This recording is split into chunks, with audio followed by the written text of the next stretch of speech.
go bende pingo pinyo wacho ne gitemo duto maginyalo mane one giriwo wi oganda jo Kenya. En gino mamedo sekelo twak nyakoro mgajwang' e kind jo siasa ka bende johera mag ODM magi jogo mantie riwruok mar Azimio la Umoja One Kenya Alliance osebedo kasiro wach mano wach jatend Azimio la Umoja One Kenya Alliance mano mane onegi bedo kod twak makamano twak mar kelo kwe piny Kenya parni mabire kinde mabende koro kinde mokalo waseneno kantiere twage mano bedo kamoting'o twak mano bedo e kind jatend piny Kenya mano machon Uhuru Kenyatta mano otese ni handshake mano oriwo Raila Amolo Odinga gi kweth mare. Bende waneno twak mano bedo e kind jatend piny Kenya bende machon Mwai Kibaki ka bende man en twak mano bedo mano kelo kwe bang' oganda jo Kenya no bedo kod liet mar siasa kod gorruok gi hinyruok man be no bedo kotenre kod duoko mar yiero man 2007 omiyo ma oken twak mokwongo mani ilieko ni nyalo bedo nyakoro mgajwang'.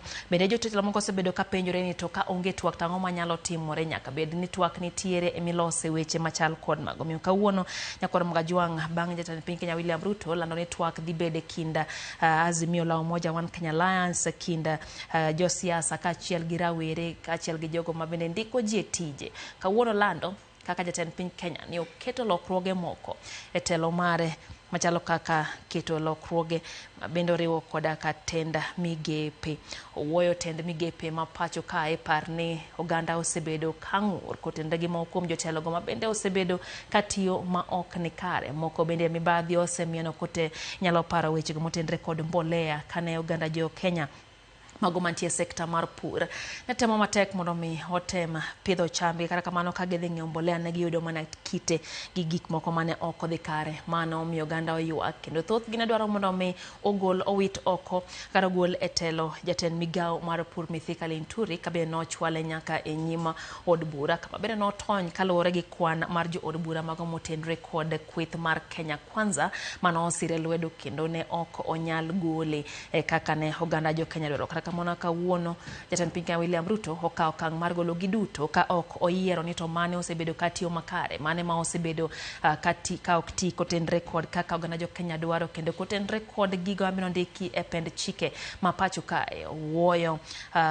tend migepe duto ma pacho ka apisego mag tend migepe owuo nyakoro mgajwang' kaachiel gi apis Attorney General ka bende owacho ni ma en okang' mar nyiso ni owinjo duond jo Kenya owinjo ywak moganda jo Kenya osebedo ka chwalo motenre kod apise moko mabende ntiere ma ok otenre kod chike ma pacho kae. Ng'eni ma nyakoro mgajwang' nyiso ni kata mana apis jotend migepe bende koro onge owuo kendo koro odhi keto lai makare maneno ni odong' mana gi migepego mowinjo bed ni bedo kata mago mabende owinjo bed ni nyalo konyo chwalo chenro go mag piny owacho. Tiso ni lean leadership ka bende hodhi duoko matino keto tela dundo ma ok oketo jotelo go mang'eny. Koro wenge koro chomo jatend piny William Ruto mane onito gin jotend migepe adi mabende biro dong' e apise kata mobro yiero kendo samoro nyaduog moko koe tenre kod kaka gisebedo ka gitiyo. Ntiere mago mabende oganda jo Kenya osebedo kang'ur ka bende ok dwar ni odhi mbele gitiyo apisego nyakoro mgajwang'. Gin mana moko kuom wechego mabende koro osetucho odhiambo ma kawuono kotenre kod lokruoge mabende koro tim. Inyalo paro nyakoro mgajwang' mana kami matin kotenre kod kaka ne gintiere e apise. Musalia Mudavadi ne en jotend migepe kod weche ma oko mano bende en apis mowuo e sechegi. Professor Kithure Kindiki osebedo jatend migawo mar arita apis no bende koro wuo sani nyakoro mgajwang'. Davis Chirchir jatend migawo mar teko bende kanyo en apise no sani owuo. Babu Namwambo osebedo jatend migawo mar tuke kuom thuolo mar higni 2. Simon Chelugui osebedo jatend migawo mar ohelni matindo gisaga. Kata kamano Salim Vuria jatend migawo mar mwandu mag buolo bende ginembe bende koro owuo nyaka sani. Kata kamano ntiere wach mabende chopo na kanya koro mgajwang' ni Mudavadi gi Gachagua pis gi ok omuki. Kuom mano jatend migepe Musalia Mudavadi kaachiel gi jatend piny Kenya Rigathi Gachagua apis gi dhi dong' kaka ne en no nyakoro mgajwang' onge lokruok moro amora midhi ket kanyo. Mano apis Musalia Mudavadi kaachiel gi Gachagua. Nyakora Mgajwang' adwani watudre achiel kachiel gi David Osiany mabende en jalno mabende ne en tiere achiel kuom apise moko ka Nyakora Mgajwang' en tiere sirikal kinde mokalo kendo adwani watudre kode wawinje ni mato koro ulang'o achiel kachiel. Mana kaka sewacho Nyakora Mgajwang' apis Musalia Mudavadi ok owuo en odhi dong' kanyo kaka en no par ni Musalia Mudavadi osebedo jotend migepe kaachiel gi jatend wechego ma oko en apis mabende koro odong' kanyo kaachiel gi apis Jalup Jatend Piny Kenya Rigathi Gachagua mago duto ok owuo. Kata kamano Nyakora Mgajwang' kaka nyisi watudre achiel kachiel gi David Osiany mabende ne en jalup jatend migao wechego mag ohala kod keto mwandu kinde mokalo wawinjie ni to mato koro oulang'o ken bende onyalo winja gi sechegi mose Nyakora Mgajwang' David Osiany. Kamano ahinya mose Nyakora Mgajwang' ni osaore uru. Erokamano ahinya David, nyiswa ni to kaka in achiel kuom jogo mane nitiere apis ne kinde mokalo ni jalup jatend migao manochung' ne wechego mag keto mwandu ohala gi loso mwandu. Nyiswa ni to nyaka sechegi ma koro ulang'o ne tend William Ruto okang' mokaw kawuono ne. Erokamano ahinya, adwa wacho ni okang' ma migosi William Ruto okaw kawuono kaka ker kendo president ma Kenya en okang' makare.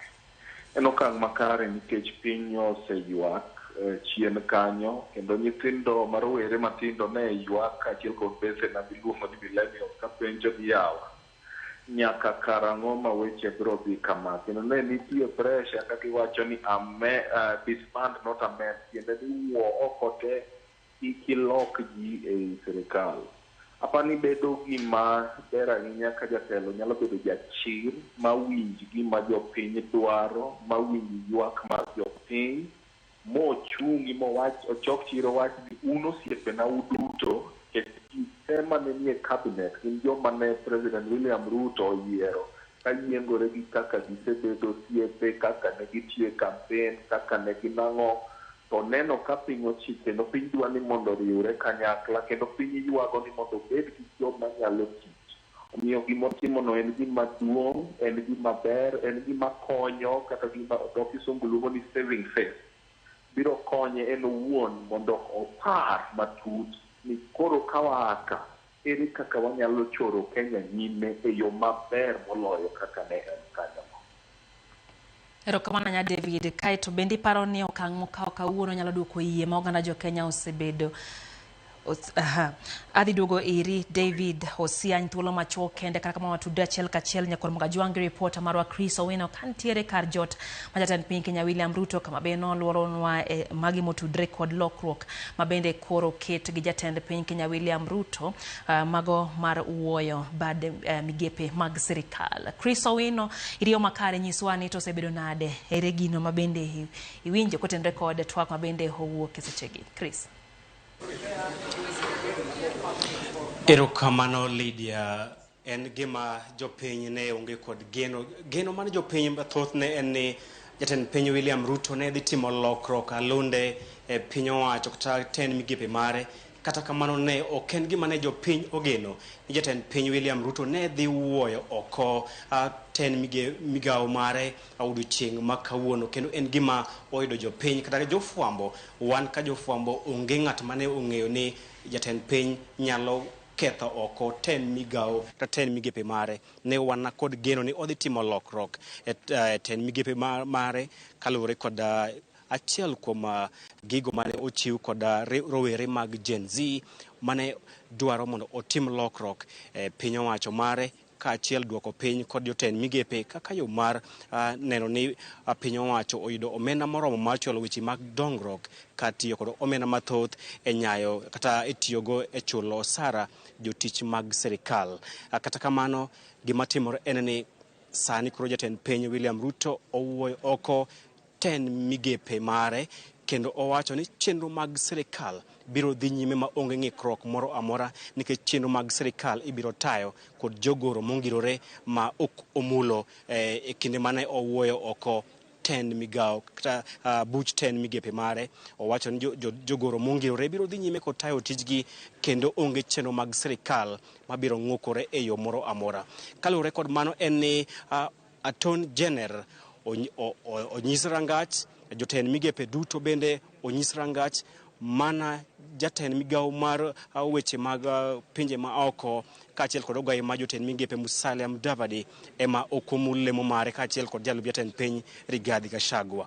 Jotend migepe modong' onyisgi yo, kendo jatend piny William Ruto osingo ni mag thuolo machuok bang' timo twak kod josiasa ma pacho kae, grube mag jolony mopogore opogore, ute lamo kaachiel kod jotelo, obiro chuogo buch tend migepe manyien ma osingo ni biro bedo buch jotend migepe machuok ma oko mipimo kod buch tend migepe ma oketho odiochieng' ma kawuono mar neno ni piny owacho oyudo omenda moromo mar chwalo dongruok ne jopiny. Ma bende biro kaka achiel kuom mabiro bang' od bura kalo paro mar chik mane okelo ng'anyo pacho kae, gino mane omiyo jatend piny William Ruto otamore keto koke e chik makamano, ka owacho ni mae emomiyo oketho oko buch tend migepe mare, nikech omenda mane onego bed ni chwalo chenro mag dongruok mag sirikal sani koro dhi bedo maonge bang' kane orem keto koke e paro mar chik mar omenda mar 2024. Manyiso ni wadok kendo e chenro mar neno kendo keto wang'wa to en ng'ano madhi donjo e sirikal manyien, buch tend migepe manyien midhi loso kod jatend piny William Ruto.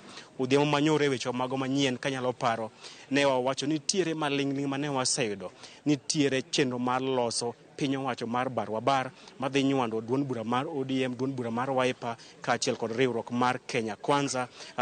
Koro waketo wang'wa mar neno to bende buch tend migepe manyien midhi loso kod jatend piny William Ruto udhi bedo piny owacho mar barwabar kaka ne maling'ling' oseliekonwa, kose udhi bedo piny owacho kata buch tend migepe mar piny owacho mar Kenya Kwanza kende. Lydia Mang'eng, wabiro minyi kwa Ramogi sa 1 kod sa 3 weche mago manyien. Yeni nyisowa ni thuolo maro mar bet e kar jot maduong' ma jatend piny oserumo. Lydia. Sawino kapok awe dhi nyiswa ni to dipo ni ma koro dhi kelo sirikal moriwo wi oganda duto, dipo ni ma en achiel kuom duoko ma bende koro dhi riwo oganda jo Kenya, Chris? Lydia, mano ema setemo lieko ni seche moko buch tend migepe ma idhi loso manyien nyalo bedo piny owacho mar barwabar madhi nywando ogendni duto ma pacho kae, kaachiel kod mar neno ni piny Kenya ochung' kendo oloso kod duol achiel gi tieko weche mag akwede mag dhoudi ma bende gin achiel kuom weche mar rowere mag Gen Z osegolo ka giwacho ni jatend piny William Ruto nyaka tiek akwede mag dhoudi kendo e lemo duto momiyo ji e sirikal obed ni ong'iyo gwenge duto ma pacho kae mar neno ni piny Kenya owuotho e twech achiel maonge oganda moro amora ma neno ni oket gi tenge. Erokamano nya Chris, wena achiel kachiel kantiere kar jot ma jatend piny Kenya kama bende osetime lendo makamano. Chris, ang' watudre kodi kendo ka ikelnwa wechegi e kinde mabiro e yo makare. Koro mga jwang'a nyisi mane en jalup jatend migao mar wechego mag loso mwandu kod kembe David Osiany e sirikal mokalo no atudre kode mondo wang'iye ni to ma oulang' lokruoge ma bende koro ketige ka bende koro owit kucha bede migepe duto ma pacho ka odong' mana mano ma jatend migepe Musalia Mudavadi ka bende apis jalup jatend piny Kenya William Ruto mano kano Rigathi Gachagua jalup jatend piny Kenya en apis mare odong' kanyo. David Osiany kinya winja nyiswa ni to iparo nade dipo ni okang' makama dhi kelo gino motese ni Government of National Unity kata sirikal mariwo wi oganda jo Kenya duto? David, kaji oganda koganda kochopo e akirikiki kendo ka weche tek chuno ni kata ne okidwar jirani ubiro unywako mondo une kaka uchoro nyime. An gi geno maonge kiawa nikech joma tindo nonyiso President William Ruto wadwa ni mondo yier jotelo manyalo tich, wadwa ni mondo iweri gi weche mag akwede mag dhoudi, ok wadwa neno ka bot achiel kawo tije mang'eny to dhoudi mamoko odiwo. Wadwa ni mondo ing'e ni in jatelo mar oganda duto manogo nyombulu gi mane ok ogo nyombulu. Kendo aparo ni ka ng'eyo kaka ng'eyo siasa nikech asebedo e thuolo moromo, an gi adieri maonge kiawa ni wadhi bedo gi sirikal madhi kelo ji duto kanyakla midendo ni Government of National Unity. Anene kotimore South Africa kata Afrika ma milambo, anene kotimore kata kane pinje mamoko ae weche maroteke, aneno kotimore Tanzania thuolo ka thuolo nikech chuno ni nyaka jo Zanzibar bet kodgi kanyakla. Omiyo an gadieri ni mane kaka weche biro bedo nyime ka. Kaito bende isewinjo ka ne ntiere kit twak moro manowuok ma bende thoth oganda jo Kenya moko notamore ahinya to Gen Z mago mosebedo ka ng'anyo e pacho ka. Ne ntiere wach moro ni ginyalo bedo gi tudruok kata mana sirikal moriwo kweth maketo piny ocho tesre kama oting'o Kalonzo Musyoka, Raila Amolo Odinga. Mawayogi kama nade David Osian? Ang'eyo ni ka jotelo omoko to gitemo manyo jotelo manosetelo negi e ndalo mokalo. Ok abi bedo gi buok ka migosi William Ruto openjo Raila Odinga ni in bende nisebedo kama chalo kama ng'ad rieko. Ok abi bedo gi buok kopo ni migosi William Ruto odhi omanyo Kalonzo kata Uhuru Kenyatta mondo openj gi wach. Penjo wach no bende nyalo penjo ini to ubedie gi joma bende uneno ka nyalo tiyo e yo mowinjore, nikech oganda Kenya duto ywak kakale duol nyithiwa miluongo ni Gen Z ka giywak ni tiche mok dhi nyime makare. Giywak penjore ni yawa magoa no wawuok ka onindo to magoa replacement bende nyama na bedo macho in gi penjo matamra gi nono. Omiyo ang'eyo ni biro chuno migosi William Ruto mondo oyaw pache malach, owuo gi ji duto mohero ma ok ohero, nikech kama koro chopeni ka ok otimo mano to piny nyalo ng'ielore gi dieng'e kaka nodwa timore. Erokamano nya David. Kapok aweyi dhi, nwasewinjo kachiel kuom ywak ma bende ni ichiwo gi jong'anyo kata oganda jo Kenya ma ok osebedo komor ahinya gi tend William Ruto. Ne gitemo wacho ni apis jotend migepe onge e chike ma pacho kae. Seche bende otim lokruoge ma kamagi, David, ere pachi ewi wachni? Bende iparo nyiso pachi ewi bedo ni owe apis Musalia Mudavadi ma bedo thoth oganda osebedo kawacho ni en ataro mar chike ma pacho kae? Gima ng'eyo ni sama ji timo winjruok weche mag siasa, tibiro yudo ka winjruok moko nitie madonjo matut nyowuoyo. Achiel kuom winjruokno ne en loso apisno, kendo apani kisomo ripot mar NADCO, en achiel kuom gik ma NADCO wuoye manyiso ni ne en winjruok e kind opposition gi sirikal matiyo ni mondo apisno obedie. Chutho nyalo bedo ni bang'e no migosi William Ruto nyalo neno kaka obiro timo wach mar ywak mondo ne gol apisno. Apani otiyo gi rieko ne owuon kong'eyo ni weche ng'eny mondo nyis jo Kenya ni awinjou, adwa timo gik ma udwaro. To yieno bende apani otemo ng'iyo ni to koro an bende baga nitie kaka otwe gi winjruok moro manatimo gi wuodhi Jatok Kodera ma Mheshimiwa Musalia Mudavadi. Omiyo mago to biro bedo, taparo ni ng'ata mane nie ng'anyo, mane dwaro Kenya makare, mane ywak ni disband not amend, ikilok gini golo tabuni e ministry ni kitero tabuni e ministry machielo, gol gioko gi duto eka mondo ikel machielo. Ng'ata mane nigi ywak no apani dhi bedo kofuong'ore kawuono kawacho ni afadhali jatelo ni winjowa. Koro kata irito ni mondo biriemb polis manonego nyithiwa, kata irito gik mamokogo, to wan gadieri ni ng'ani koro osechako winjo jo Kenya. Apani mano gima ber kabisa. Aha, to kopogore gi mano mar jotend migepe ma bende oganda osebedo ka golo ng'ur e wigi, osebedo bende ka ntiere ng'ur ahinya to e od bura mamalo kata parliament, kama bende David kapok aweyi dhi, nyiswa ni to ma keto tend od bura kama nade? Par ni od bura emano kadhi e paro mar chik mar omenda bende nomiyo oganda mirima ma bende gimuo ma gidonjo nyaka e od bura ma gikelo kethruok moko. Nyiswa ni to dipo ni kaka jatelo wacho ni odhi paro mondo kel lokruoge mamoko kotenre kod ondao mokaw kawuono, dipo ni odhi bende ng'iyo wach matend od bura bende, David kwade? Biro chune ni mondo ng'i tend od bura nang'o ni mar jatelo ka jatelo nigi jogo ma jong'ad ne rieko. Oketo ji Kendo ka chama oketo ji e od bura mondo obed jotend kweth opogore opogore, imiyo gi telo kinyisogi ni koro ubiro bedo jong'ad rieko, ong'aw e wi oganda moko ma mbeseu kata muromrugo, mondo ka oseketu e rang'inyno to ubed gi paro matut kendo malach manyalo konyo telo mar piny mangima. En gima nonenore ayanga kane koro jotend od bura ahinya ma Kenya Kwanza nodigni obagni ochochni, kendo kata mana mondo ne giler chiegi ma gitemo sudo ne jo Kenya mar finance bill notamogi.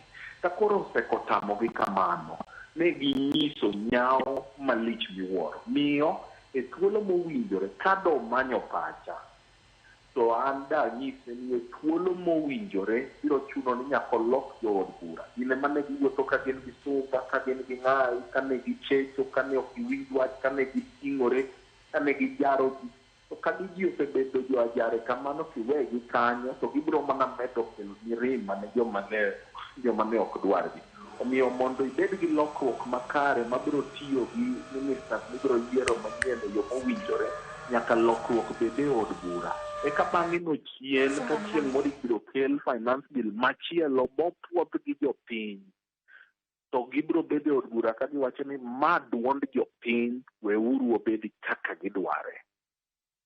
Erokamano ahinya David Osianya kuom twak kodwa kendo yaonwa mathoth kotenre kod lokruoge moketi jamano mane en jalup jatenda migao mar wechego mag loso mwandu kod kembe kendo mag kembe kod loso mwandu e pacho kae. David Osianya kabende otemo mana menyonwa kotenre kod lokruogego moketi odhiambo ma kawuono. Kabende jatend piny Kenya William Ruto oweyo ten migepe duto ma pacho kae. Kata kamano kom mar jalupne Rigathi Gachagua kaachiel gi kom mar Musalia Mudavadi kaka jatend migepe to odong' kaka ne gin onge lokruoge moketi nyakoro mga. Kata kamano wadwa kawo pacho ganda jo Kenya kotenre kod lokruoge atira achiel kachiel nyaka kaunti ma Kisumu. Watuda achiel kachiel gi jafwambo mar Millicent Adhiambo nyiswa ni to ganda wachang'o kotenre kod wechegi mogol e sechegi. Millicent Kinyawinja nyiswa ni to Kisumu uriyo nade to oganda wachang'o kotenre kod twak mabende ochiw odhiambo ma kawuono gi jatend piny Kenya William Ruto motenre kod lekruoge moketi e telo mar tend migepe. Millicent.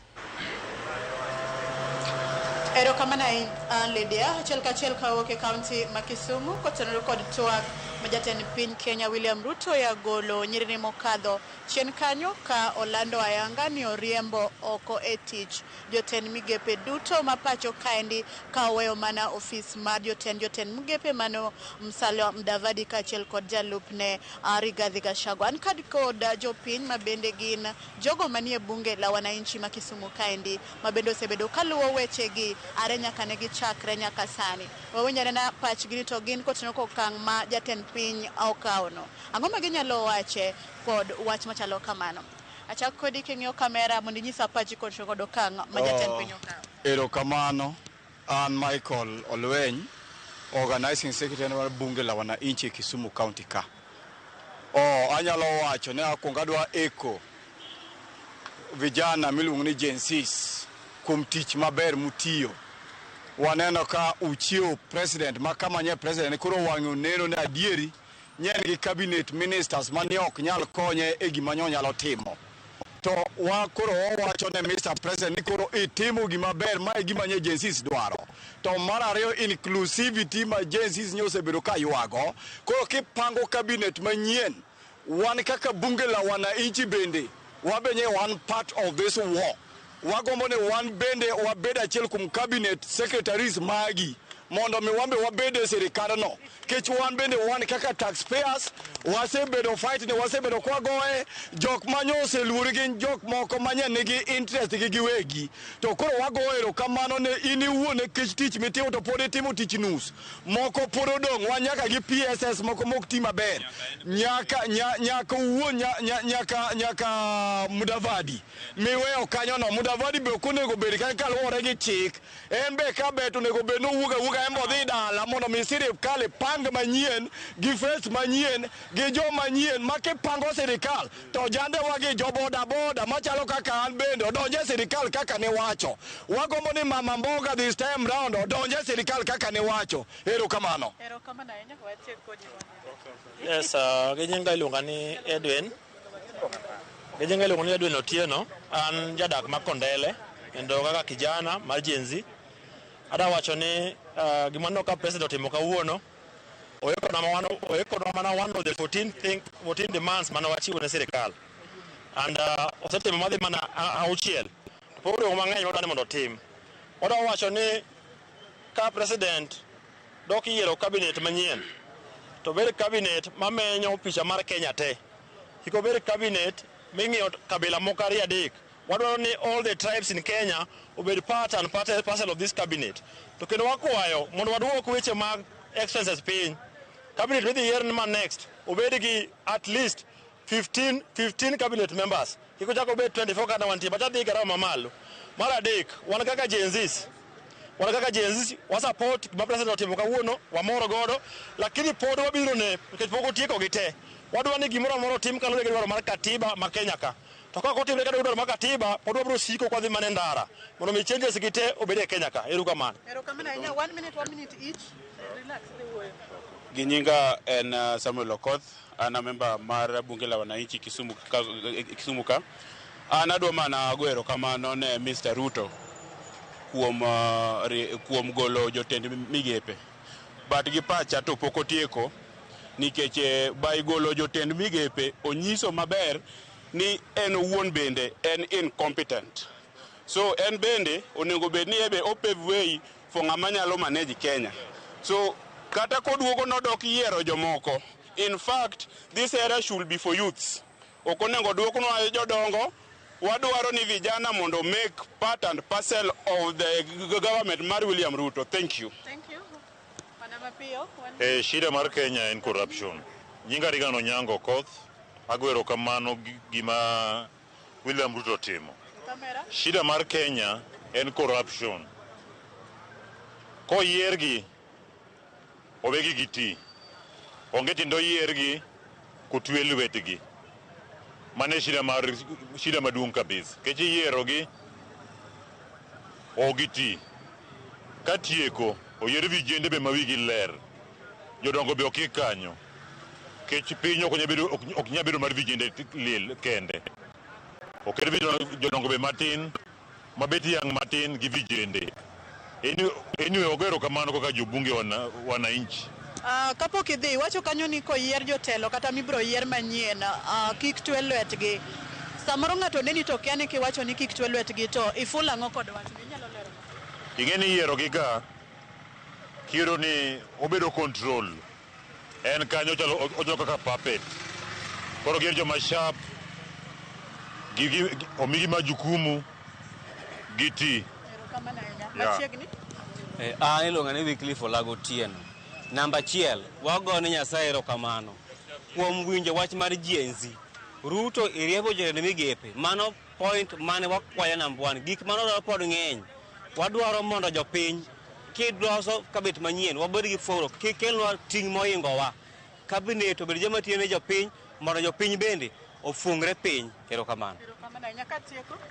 Erokamano, an jakom bunge la wananchi Kisumu Central. An ago erokamano ne gimotimore.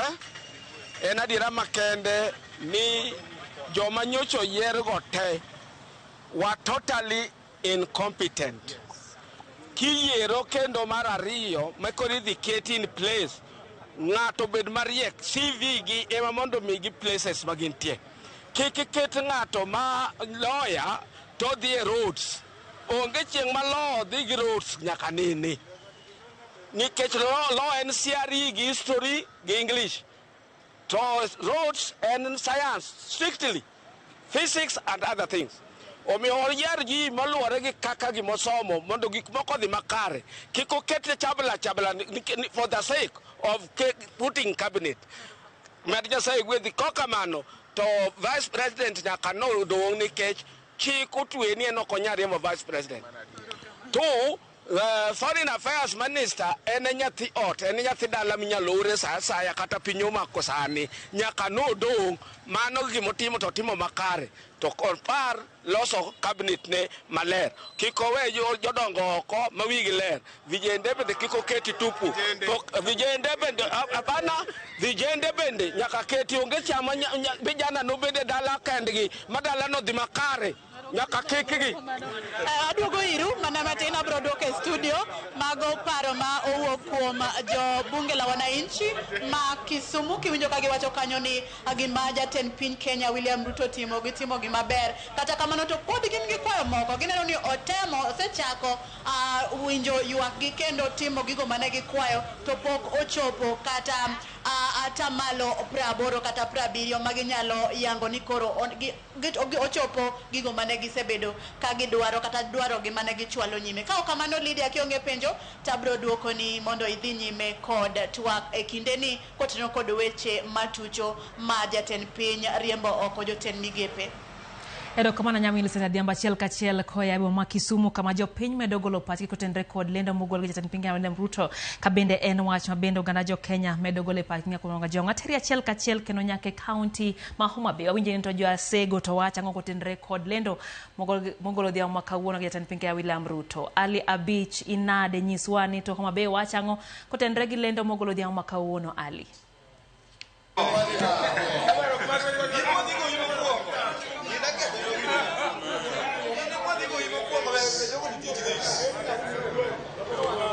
Ali Abich kinya winja nyiswani to oganda wacha ngo kotenre kod lendo mogolo dia makawuono. Ali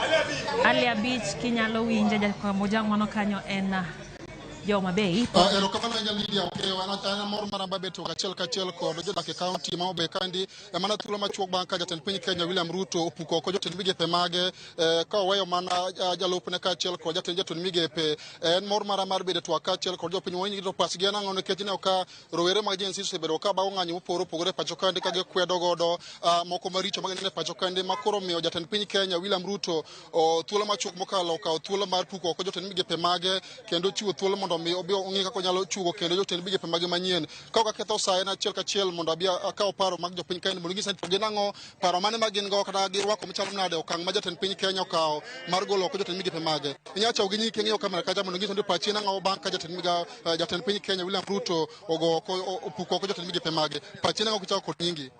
Anan Michael Odhiamba Kelo aja Homa Bay Town constituency mane Homa Bay County gie sane wane chuny boma ma Homa Bay akaw thuolo ne mar duoko erokamano ne Ker William Ruto kuom kawo thuolo mar funjo kendo bano sirikal kech no kaluwore gi chumi mane tek waduoko ne erokamano omiyo kobiro reorganize sirikande kobiro chako lose opare yawuot mamoko ma wigi ler mondo dhi okonye tich executive mar piny ni erokamano. Erokamano ibiro chago gi nyingi tingiso ni pachi nango kalwe kod okang ma jatend piny okaw mar wuoyo ko jotend migepe mage kichago gi nyingi tingiyo kamera kacha. Anilo ngende video Kembo Kinda. An gima dogo erokamano kuom ker gimotimo. Kendo gino morowa kabisa kaka wan oganda mar Kenya. Omorowa kabisa. Koro mokwongo gima pod thagowa korka CS mapod dongni mowe kar kaeni ema pod thagowa kech kaluwore gi constitution mar Kenya waonge gi this position waonge kode to kapod en pod entie e office kar kae mapod otiyo kar kani mane gwa pod thagowa to lakini wan duoko erokamano kuom gimotimo kawuono.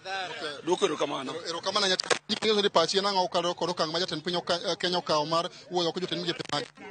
Ke pacha en ni gima ker otimo odiochieng' ma kawuono omora kabisa nikech nyiso ni ker winjo duonde jopiny omiyo gimotimo dissolving of cabinets ber takwaye ni kaber to mondo koyiero cabinets mag akwaye ni koyiero cabinets to ket across the tribals. Namba 2 wadwaro ni mondo ker otim reforms mapiyo e IBC mondo come 2027 wabed gi IBC motegno ma transparent mok nyal kelo chochni e piny Kenya. Ko kamano takwaye ni mondo harmonize taxation moketo kuom common mwananchi mondo kik wabed gi pek kaka jopiny. Erokamano. Erokamano ahinya. Leader pod an gima okuongo jopiny kane chakani gi nyingi ting'iso ni ayana irwako machalo nade okang' ma jatend piny okawo mar wuoyo oko jotend migepe mage. Nyingega en Victor Mboya. Wach matimore kawuono anamor sawasawa. Kuom moko onego golgi te mondo mi piny Kenya obed gi yot nikech dhano sandore to oket ji mang'eny kucho to ji chandore koni gi koni.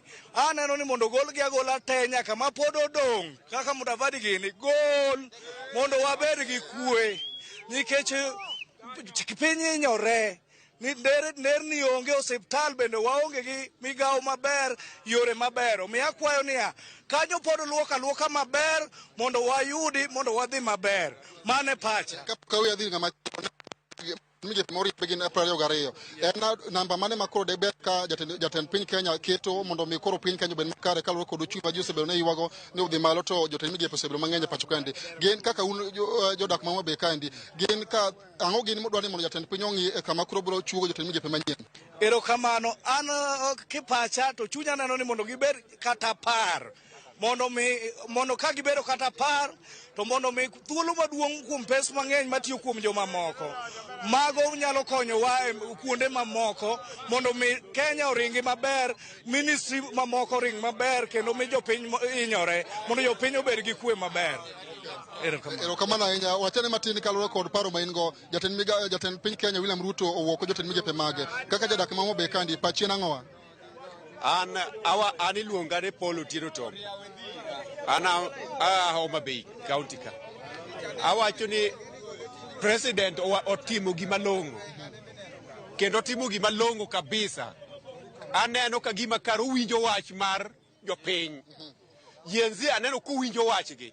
Koro gima mokwongo ka ber to onego bed ni koyiero ministers to ket minister 20 ministers ka ber koro koketo gi 20 ministers to nyalo bedo maber kamano. Yes. Erokamano ahinya. Erokamano Lita. Watiyo kodi pachien ang'o kaluwore kod twak ma jatend piny okawo mar golo jotend migepe mage. Mokwongo an iluonga ni Gerson Kungu. Ka luwore gi gima president otimo odhiambo masani, otimo tim makare moganda mang'eny ne osebedo karito nikech noyiero ministers to chal ka gima noyiero ministers mane kia tich manonego gitim. Koro kaluwore gi gima otimono, aparo ni biro keto sirikande, biro ng'iyo kaka sirikande bedo sirikal makare kopo noyiero ministers mong'eyo gima nomiyo yiergi. Kodhi yiero ministers ka ane anen kono dhi yiero ministers to onego bed ni oyiero minister kaluwore gi gima ng'ato ng'eyo nikech chal ka gima joma noyiero ka gimomiyo ne gidhi kanyo ne ok ging'e gimomiyo gidhi kanyo. Koro kata gine onyalo dok dhi yiero kata jok mane Uhuru tiyogo ne otiyo gi ministers makare kendo ne gitiyo maber kabisa.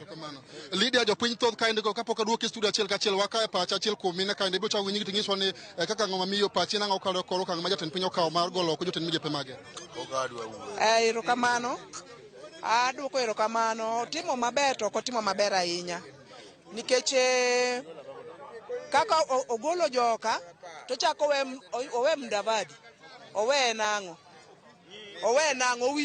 owinjore ogol gi te kano ogolo to odong' kende te ok owinjore ogol to bende bir wan mondo owe gimoro amora mondi mondo kok wabwa par wach ang'o monego bed nong'iyo kodhi yiero jotend migepe manyien. Ang'o monego ng'iyo kodhi yiero jotend migepe mage manyien. Oduok ji 14 to kik oketi okuoge. Erokamano ahinya Lydia Okeyo. Mano ne paro ma jodak e kaunti ma Homa Bay kani godo ka winjo ka gisiro mokalo okang' ma jatend piny okawo mar wuoyo oko jotend migepe mage ka giwacho ni sani bang' kawo thuolo ma chuo jotend migepe mage manyien to onego bed namba moro manyalo konyo oganda jo Kenya kaluwore kod chuny mage yuago nosebedo ka okethore malich mokalo e pacho kaendi. Ka ok kamano tabiro duogo achiel kachiel e studio mondo dhi nyime kod twak keng'iyo gwenge mamoko mondo pa jopiny owinji kaluwore kod okang' ma jatend piny okawo mar wuoyo oko jotend migepe mage. Lydia. Komana nyali abich achiel kachiel koya e boma ma Homa Bay kanyo ka bendo ganda medo golo pache kotendre kod lendo mogolo dhiang' ma kawuono. Nyakon mga joan teri achiel kachiel nyake county ma Migori. Watude gi jafo marwa Jojo bende miyowa pach jopiny kotendre gi lendo mogolo dhiang' ma kawuono mano mar wuoyo tend migepe ma pacho ka. Jojo makinya winja uri onade Migori.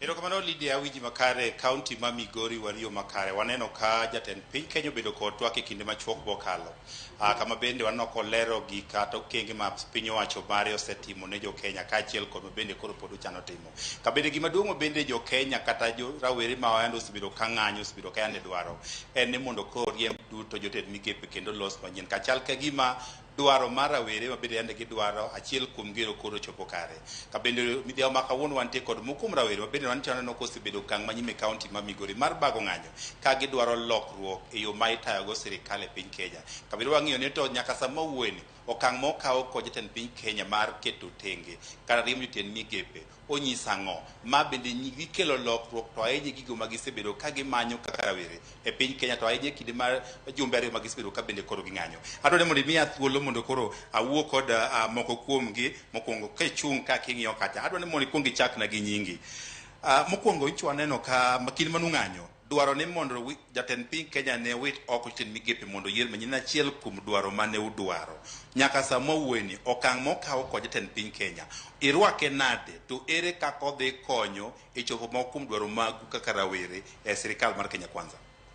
Erokamano kuom nyinga iluonga ni Ray Mandela ane jadak e county mar Migori kaa atua mokaw kod jatendwa William Samoei Ruto mondo mi ogol oko jok ma are incompetent en paro ma warwako saidi koro jogo nego understand ni gimomiyo gwegi oko nikech nok ginyal tich nomigi tich to nok ginyal koro en paro ma wagone jatelwa erokamano mang'eny to kendo agone erokamano nyithindo manowuok oko mondo ne ni Kenya uduogo e wang'e kuom jotend migepe mowito oko gintie kaka chuno kaka gitiyo kipachi bineno ka wito gi te en gima ni kare koso nitie moko manie tiyo makare minyalo we joka te onge ng'at mane tiyo ma inyawachi ka amiyo gi percent onge ng'at manyakalo percent 15 koro an kipacha to nokane gitiyo koro wakwa sirikal kasa ochopo ma rais dhi yiero cabinet manyien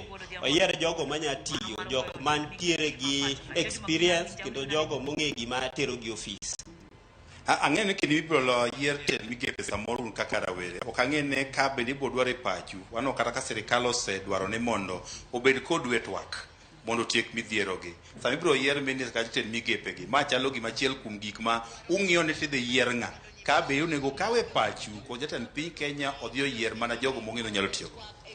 Erokamano Number 1 nyaka kaw paro ma tim vetting mar jok ma idwa mi office. Koro kanyo nyaka ng'i ko changanya nyaka ng'i ni okaw age groups te nyaka ng'i ni o include tribe ma ngiso picha mar Kenya mzima. Koro pachwa nyaka kaw. Katiyo kodi ka weche jotend migepe kaachiel kod lokruok moket ni be nyiso ni jatend piny Kenya osechako winjo dwaro maru kaka rawere ma incho dwaro.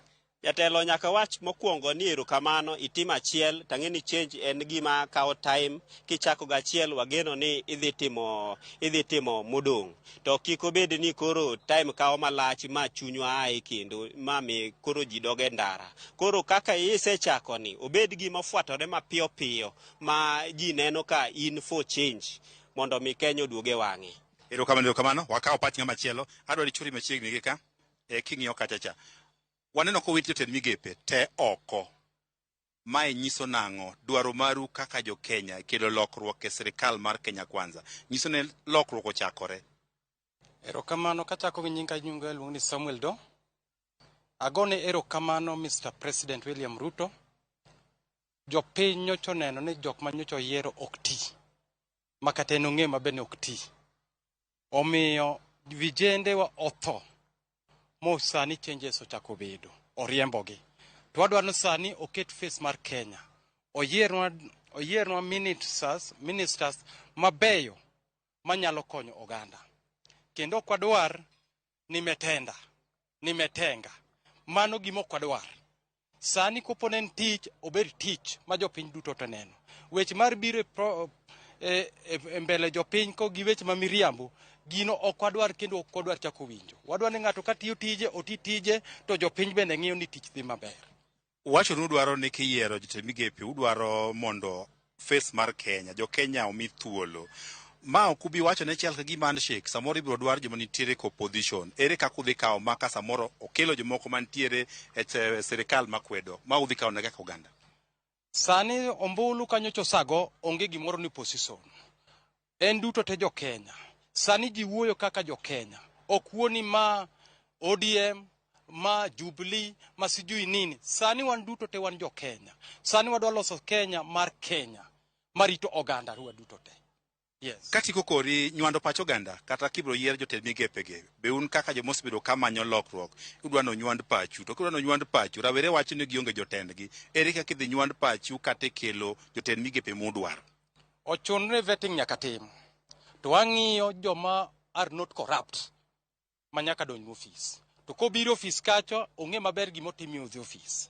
Mar ariyo seche men office ong'e maber niya nyaka gi komo bedo godo office kanyo no jopinye machule. Koro nyako tim gimo teri office kong'e gimo teri.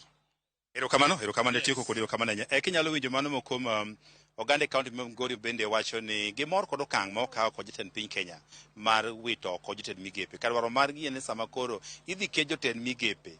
Oket mago bende koro nyalo tiyo ne jo Kenya. Giwacho ma bende koro gol oko ok de gier ne kata moro kuom gi chak duogi kendo bed jatend migawo e piny Kenya. Mane pacho oganda mowuok e county ma Migori. Juma achiel kachiel ka intiere Migori, erokamano bende kuom miyowa pach oganda jo Migori kuom mano magiparo kotenre kod wuoyo sirikal kata golo oko apise mago mag tend migepe. Mabende otim kawuono gi jatend piny William Ruto. Ang' watudre kodi kendo kamang' bende ang' nwang'e mathoth koa e kaunti ya Migori.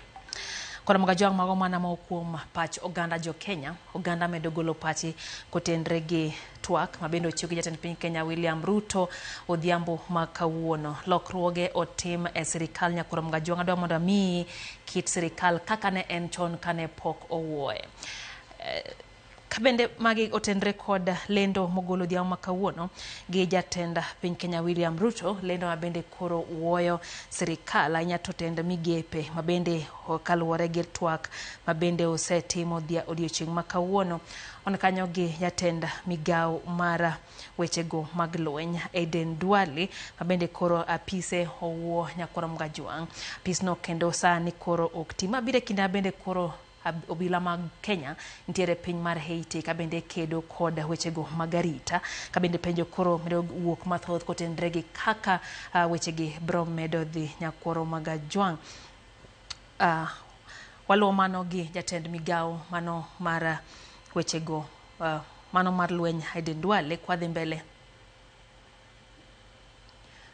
Wan kanyo gi bende jatend mane en jatend migawo mar Aisha Jumwa mabende osebedo karango wechego mag kit chwech mano bende en migawo mabende koro owuo oko. Alice Wahome osebedo jatend migawo mar wechego mar pi nyaka sani mag lowo kata udi.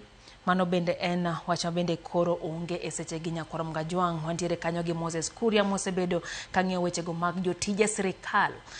Mano bende en koma bende koro owuo oko par nino gole kane entiere wechego mano tedre kod wechego mag timo ohala kaito bende nitie jatend migawo mar wechego mag omenda Njuguna Ndung'u mabende en jatelo mabende noso mana budget mar piny Kenya dwe mokalo. Kata kamano mano en tich mabende koro samoro inyalo mi jatelo machielo. Kithure Kindiki osebedo kanyo kotelne migawo mar arita. Bende en osebedo ka ogolo duonde ahinya kotenre kod ng'anyo mabende ni itimo e pacho kae. Ng'anyo bende noneno ka ne nitiere oganda jo Kenya rawere notho mohewo 40. Mano en migawo mabende koro owuo oko. Koro penjo medo penjre to en ng'ama idhi keti e migawo no pono idhi duoke kata idhi ket ng'ama chielo bro tenre kod leno mabende bro chiw gi jatend piny Kenya William Ruto e kinde mabiro. Dr. Alfred Mutua osebedo jatend migawo mar limbe kuom thuolo machuok nyakoro mga jwang. En bende apise no koro owuo oko kendo koro gando keto wangi mano ni to en ng'ama bende koro biro donjo ya pisno.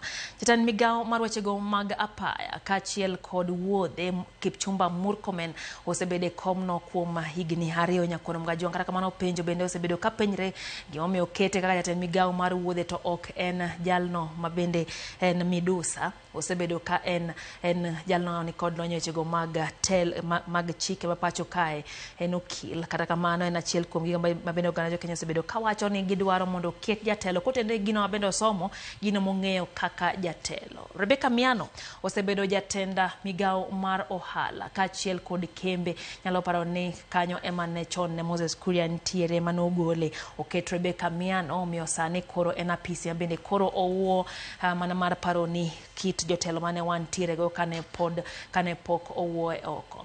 Machielo en Eliud Owalo mabende osebedo kotelo ne migao mar tudruok. Kiseneno ko ng'iyo wechego motenre kod tudo wifi kata mbui e kuondego mag chirni kotende gi manifesto mar Kenya Kwanza.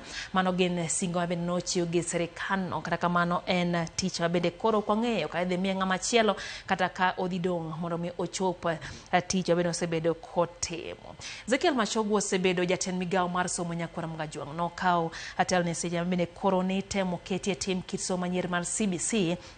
Bende waseneno ka lokruoge osebedo. Kata kamano jopuonj mag JSS osebedo ka ng'anyo e pacho kae kotendre kod ndiko mongirore magisebedo ka gidwaro koya kuom piny owacho. Bende ok wang'eyo ni to idhi we kose dhi yier ng'ama chielo, wenge koro keti mar neno. Florence Bore osebedo ka ng'iyo wechego motendre kod jotich mapacho kae kata jatend migao mar Labour. Wasebedo ka bende oseteno ko otudre achiel kachiel gi jotije mapacho ka mondo mi oneni lwasi makare obedo ne jotije mathur kae. Osebede komno kuom kinde machuok. Kata kamano apisno koro owuo e sechegi Nyakwara Mgajwang'. Apisa bende owuodhi ama kawuono gi jatend piny Kenya William Ruto en apisa Justin Muturi kaka Attorney General mapacho ka en bende koro apisno ni nono kendo koro wenge oketi mana ni to en ng'awa madhi donje apisno kaka Attorney General mapacho ka. Nyakwara Mgajwang' ma ogin mana mo kuom lokruoge bende oketi odhiambo makawuono kotendre gi report bende ogol kata twak bende ogol gi jatend piny Kenya William Ruto odhiambo makawuono. Wantie gi Mercy Kiru mosebedo jagoro e duol mar jotend migepe. En bende apise no koro owuo kendo en bende koro kete tenge. Ok wang'eyo kata bro duoke kata bro yier ng'ama chielo. We koro iwacho ni kinde bro nyisowa ponono ni idhi yier machielo. Jatend migao machielo en Mithika Linturi mosebede migao mar pur Nyakwara Mgajwang'. Wechego mag mibadhi osebedo kamiene osebedo kotere nyake e mbele od bura kacha mabende osedaye dhoge kotende kod wechego mag mibadhi. Waseneno bende kane jopur mapacho ka no obedo kod ng'ur ewi kit mbolea mane ichwalo negi e kindego. Bende jatend piny Kenya William Ruto noramo ne giteo mondo giket puro bed mayot ne oganda jo Kenya. Kata kamano waneno ka migao mar pur osebedo gi midhiero mopogore kachiel gi mibadhi. Mithika Linturi koro ket tenge mana kaka jotelo mamoko ka pisno bende koro bro ng'iyo ni to en ng'ama bro donjoe.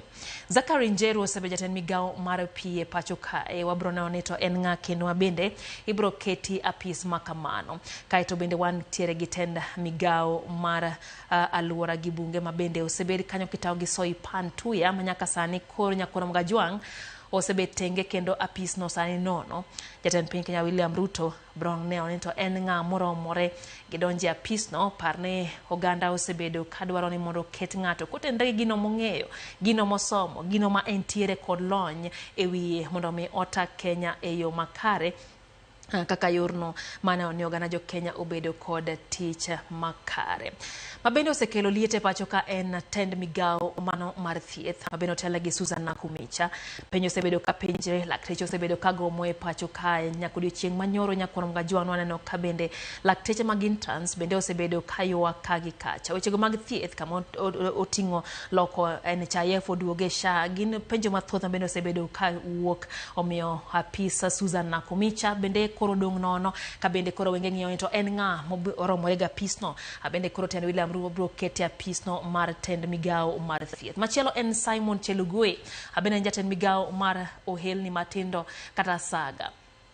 en apisa bende koro dong nono. Parne Samuel Chelugui osebedo katwa ke wechego mag hola mag Hustler Fund bende osebedo kakelo penjo mopogore opogore. Nitiere omenda miwacho ni nyaka sani en omenda makuri lach ma pok ong'eni to hente entie kanye wacho ni pok oduoke. Kutendre ni oganda Jokenya nokawe kaka hola kokalo kuom chenro mar Hustler Fund. Omiyo Simon Chelugui bende opise kayo ne entiere gi penjo mathoth. Sani koro apisno odong nono mang'iyo ni to en ng'a ma bende ibro kaw mondo mi opong' fuok ma bende koro odong kanyo Nyakoro Mgajwang. Salim Vuria osebedo jatend migawo mar mwandu mag buolo kod nembe. Penjo bende koro penjre to en ng'a midhi ket kanyo. Parne no kawe ka oya e alwora mar dho wadh Nam Chumbi. Kabende moko kuom migepe gi nimiyo oganda kotenre kod kit sir mane gimiyo sirikal e kinde mane gimanyo kom tend piny Kenya. Omiyo ne en gino mane ichiwo kaka mich kan mano kotenre kod pach oganda moko. Gisebedo ka giparo ni to nitie jotend migepe moko mano omiyo mana kombe go kotenre kod mano mane ing'iyo kaka mich kotenre gi sir mane gimiyo sirikal e kindego mane imanyo ombulu. Jatend migawo mar Ababu Namwam mane en jatend migawo mar Ababu Namwam bende koro onge tich Nyakoro Mgajwang notelo ne wechego mag tuke pacho ka ema bire kina bende koro ntiere tuke ma bende dhi mbele Nyakoro Mgajwang ka bende ntiere jotugo mantiere pinje ma oko. Penjo bende koro medo penjre ntiere ndalo mane Ababu Namwam bedo kod penjo mang'eny ahinya ma bende nodwaro yienge matin e kom kamano. Kata kamano sani koro ogole oko en bende kaka jatend migawo mar tuke. Penjo medo penjre to en ng'ama koro romo komno mar tuke Nyakoro Mgajwang bende koro ibro keti mondo mi hota migawo no mar tuke. Kata kamano Nyakoro Mgajwang mana kaka ne wanyiso nitiere apise ariyo ma bende okotim negi lokruok bende okomuki apise gi otingo apise jotend migepe mano mar Musalia Mudavadi bende nyalo paro ni no mede lemo machielo mar rango wechego mag pinje ma oko kata foreign issues ka bende mano Nyakoro Mgajwang wabro ng'eyo ni to bro dhi nade.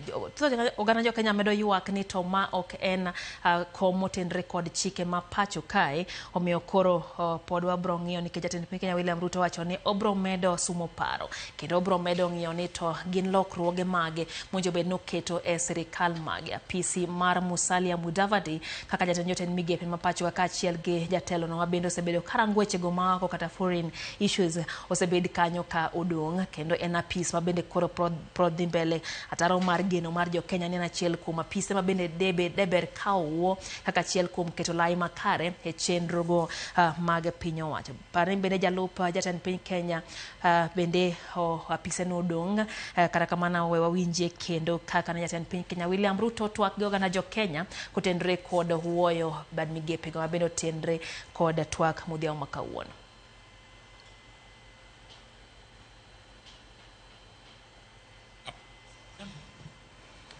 Listening keenly to what the people of Kenya have said, and after a holistic appraisal of the performance of my cabinet and its achievements and challenges, I have today, in line with the powers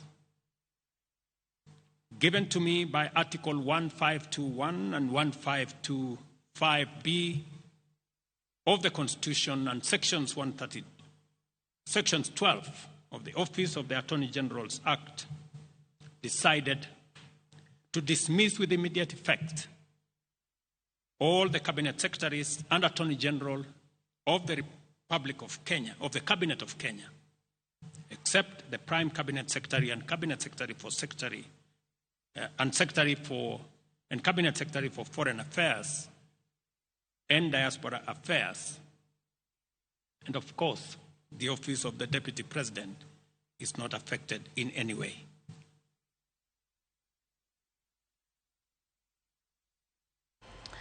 Mano kaka ne twak en kotenre kod lokruok kata wuoyo bad migepe ma pacho ka ma bendo tim kawuono jatend piny Kenya William Ruto kar jot mare. Twak ma bende ochiwo odhiambo makawuono ma twak ma bende bire kinde ma joganda Jokenya osenyiso ni ok giyie gi sirikand William Ruto ka giwacho ni moko kuom okenge kata singo mano ochiwo kotenre gi manifesto mage kinde mag manyo kura kaka jatend piny Kenya mar abich ok osechopo kare. Koro kawuono nyakoro Mgajwang' waseyudo kanyo ni migepe ma pacho kae sani koro odong' nono kutendre kod wechego mag lokruok mokel gi jatend migao kata jatend piny Kenya William Ruto. Apisa machalo kaka mano mar Aden Duale kaka nasenyisi sani koro owuo oko.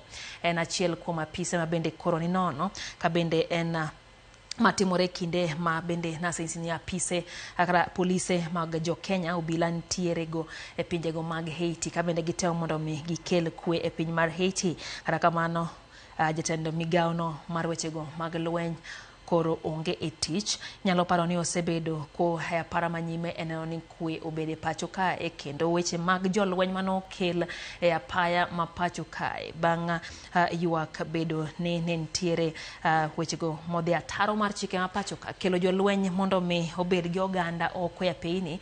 En gino mabende ne wachre ni en achiel kuom gigo mabende ne okotendre kod chike. Kata kamano kaka jatend migao mar wechego mag lweny nosiro kendo nowacho ni en achiel kuom wechego manotim mane ni kwe oduogo e piny Kenya. Migao mar udi kod lo nyakoro Mgajwang' motelne kanyo gi Alice Wahome bende koro odong' nono. Ma en migao ma bende nyalo paro ni ntiere otendre kod wechego mag gedo mag udi manengo gi ogonyore makata kawuono nyalo paro ni ntiere doho mano golo chik ni ng'eto mar omenda ming'ado jotije ma pacho kae motendre kod gedo mag udi pod bro mana dhi mbele kotendre ni sani koro ok nyal chunge. Kata kamano en gino mano kelo penjo mopogore opogore wirani en hataro mar chike ma pacho ka. Moses Kuria osebedo jatend migao mar jotije sirikal ka bende en migao manodonje kanogole migao mar wechego mag ohala kanoduoge ng'iyo wechego motendre kod jotije sirikal. Kata kamano en migao ma bende koro odong' nono. Nyakoro Mgajwang' Moses Kuria bende koro obet tenge kendo apisno odong' nono ka bende koro oganda keto wang'e ni to en ang'o en ng'ano ma bende ibro keti e lo kata migao no mar wechego mag ng'iyo jotije sirikal mondo mi odhi mbele gi tayo migao makamano. Gin mana weche nyakoro Mgajwang' motendre kod lokruoge moketi odhiambo ma kawuono kaka senyisi ntiere apise ariyo ma bende koro dong' ma ok omul chutho. Ntiere apis Njuguna Ndung'u kata migao mar Njuguna Ndung'u mano ng'iyo go wechego mag omenda en bende owuo oko kotendre kod ywak moganda jo Kenya osebedo ka ywak. Nyalo paro ni budget ma higa ni neno ochwalore kendo odhi malo moheo budget duto mosesomi pacho kae kadwaro ne en mar meto mar osuru mondo mi chiwo omenda manyalo romo ng'iyo wechego mag budget mar 2024 2025. Kata kamano ma en achiel kuom gigo mano medo kelo liete pacho kae.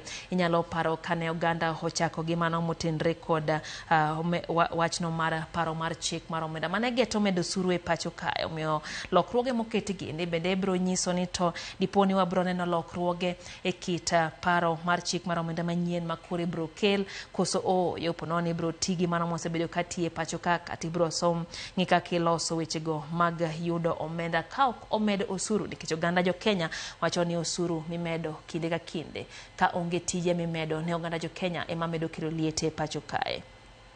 Migao mano mar arita mi itayo kanyo gi Professor Kithure Kindiki bende koro nono nyakoro Mgajwang' kae to bende nitie Dr. Alfred Mutua man jatend migao mar limbe ka bende migao mare koro bende odong' nono kotendre kod report kata twak ma bende ogolo dhiambo ma kawuono jatend piny Kenya William Ruto en apis ma bende koro saneno kane gitemo wacho ni nitiere kit dongruok kata medruok mar welo mano osechope pacho kae kuom thuolo mar higa achiel. Kata kamano en gino bende koro ganda osebedo ka penjore mopogore opogore. Nyakoro Mgajwang' wadhi nyaka Nakuru kama bende watwakie gi jakfwambo marwa bende ntiere koni luongo ni Marian Nyambura. En achiel kuom weche mwaneno mondo wawinjie pacho ganda kotendre gi ni to ang'o gene magiwacho kotendre kod lokruoge gi abende otima odhiambo ma kawuono gi jatenda piny Kenya William Ruto. Marian Nyambura, I hope you're keeping well. Thank you for communicating with us at this point. Kindly bring us to speed concerning the reaction of the people of Nakuru County regarding the changes that have been made by the President William Ruto in his government.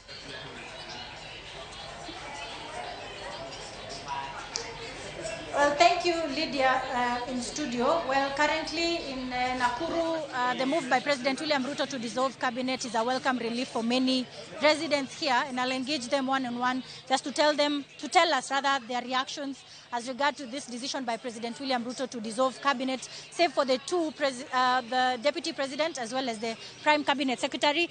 Maybe labda tu nikianza nawe uweze kutueleza hatua hii leo ya Rais William Ruto kuondoa cabinet ama mawaziri wote. Unahisi vipi kuhusiana na hatua hii? Je, unaona kana kwamba ameanza kuchukua ama kufuata maoni ya wakazi? Mwanzo niseme majina yangu ni Waihenya Wadhuku na naishi hapa mji wa Nakuru County, na nashukuru kwa sababu ya swali hilo. Lakini mwanzo ningesema ya kwamba amechelewa, kwa sababu ingawa amefanya hivyo leo, lakini amechelewa. Maana shida ambao tumeingia kwa hiyo shida kama nchi ingekuwa imetatuliwa kidogo, kwa sababu hii serikali ilikaa ni kwamba haiwezi sikiza mwananchi, na sauti ya mwananchi ndio sauti kuu, na asiyesikia la mkuu vunjika guu, sababu mtu mkuu hapa ni mwananchi mwenyewe. Na ndio walianza kusema ya kwamba serikali haiendi vizuri, mambo ya hii nchi haiendeshwi vizuri.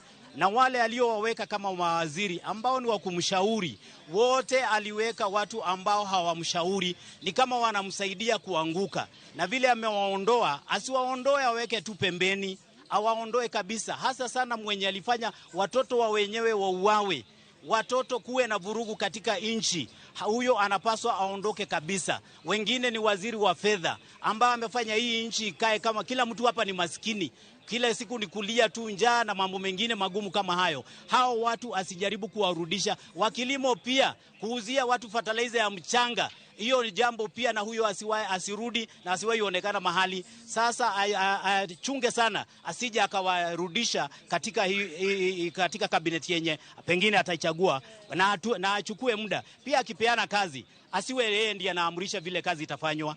Yeye waache huru, sababu ni watu wazima, ni watu wamesoma, ni watu wana elimu zao na heshima zao. Awaachie wale atakao wachagua, lakini sana ahusishe wananchi, asije akamweka mtu hapo ambaye atarudisha machungu ambayo tulipitia juzi. Asante.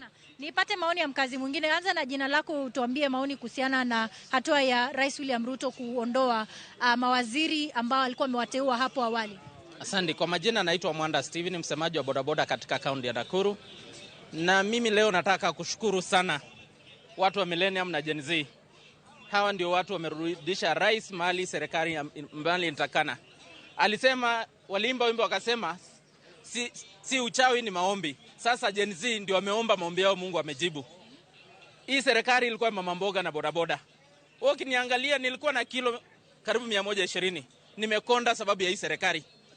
Hii serikali imetudhulumu vya kutosha. Hii serikali nilifikiria tutakuwa ndani, lakini tumeumia. Lakini leo hatua rais amemake imekuwa ni kwake, imekuwa ni uchungu, lakini it's the right and the best decision. Ile kazi alipeana marafiki, hakuchagua mawaziri watenda kazi. Alipeana marafiki sababu ya kusimama naye wakati wa kura. Sasa tunamuomba achague mawaziri ambao watafanyia wananchi kazi, si wale watu wanakuja kupora pesa zetu na kupeleka kule Dubai. Kuna waziri ambayo amekuwa internal security, Wapokoti wanatupiga paka hapa Nakuru. Yeye anakuja tu anatupea story. Hatutaki mawaziri kama, ukiangalia waziri kama Moses Kuria, badala hudumia wananchi, amekuwa akipigana na deputy president. Wamesahau majukumu ile walipewa. Tuko na waziri ambaye ametoka Nakuru anaitwa Njeru, anakuja hapa catwalking to town. Hatuna maji, watu wanakufa hapa. Tunataka rais achague mawaziri ambao watamsaidia kufanya kazi.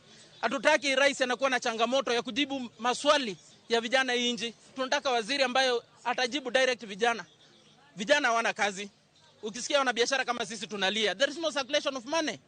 Tunataka rais utuchagulie watu wazuri ambao watakusaidia kufanya kazi. Apart from that, rais kazi umefanya, pia tunaomba zile committees zote za parliament zikuwe dissolved. Watu kama kina Ichungwa kujipiga kifua, they must even show them the door, they remain MP.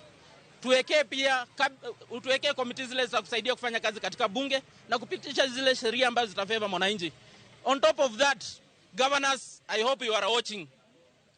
Governors, I hope you are watching. Pia na nyinyi muangalie ama pia yenyu ikuwe motoni. Asante. Asante. Wacha nipate maoni ya vijana kwanza. Pengine tuanze nawe kwanza, sawa, tuongea nawe. Uweze kutueleza kuhusiana na hatua hii, kama vijana mnahisi kuwa sasa Rais William Ruto ameanza kuwasikiza ama bado? Ukianza na jina. Okay, I'm Otieno Anthony. We appreciate the step made by the president currently. Okay, wamor gigima president otimo kawuono, wan kaka wa Gen Z, waitaji ni mondo timo oko mang'eny. Ma first step, kendo onge gi excuse 2027, one ready, everything kok timre kaka wa plan, we are still ready and we will never give the president a rest. So wan kaka sani kaka wa Gen Z, ok ni watimo gimoro to show up, kata ni watimo gimoro mondo wamor jopinje mamoko, but we want our country to be an example of generation we have steps to make. So as a step, starting with the cabinet, reshuffle, you have no excuse, Mr. President, coming 2027, because iginimagi songo kendo wa count them by days. So we have 2 more years to go. Kendo iginimodong okibibiri kono wanangano kotimore ingado the cabinet secretaries the pick manyien. So kiki kao ngato masa moro study doctorate iketo minister of agriculture, kiki kao train nursing ikao keto minister of sports. Have your cabinet secretary according to their professions, and we as Gen Zs, we still demand more. That's the first step. We still wait for more. Kendo warito wangeni. Sana. Haya, nipate maoni ya mkazi mwingine, tuambie kuhusiana na hatua hii. Je, unahisi kama mkazi kuwa serikali imeanza kuwasikiza, na maoni yako ni gani? Kwa majina mimi naitwa Francis Kibet kutoka hapa London. Mimi ni mkazi wa Nakuru.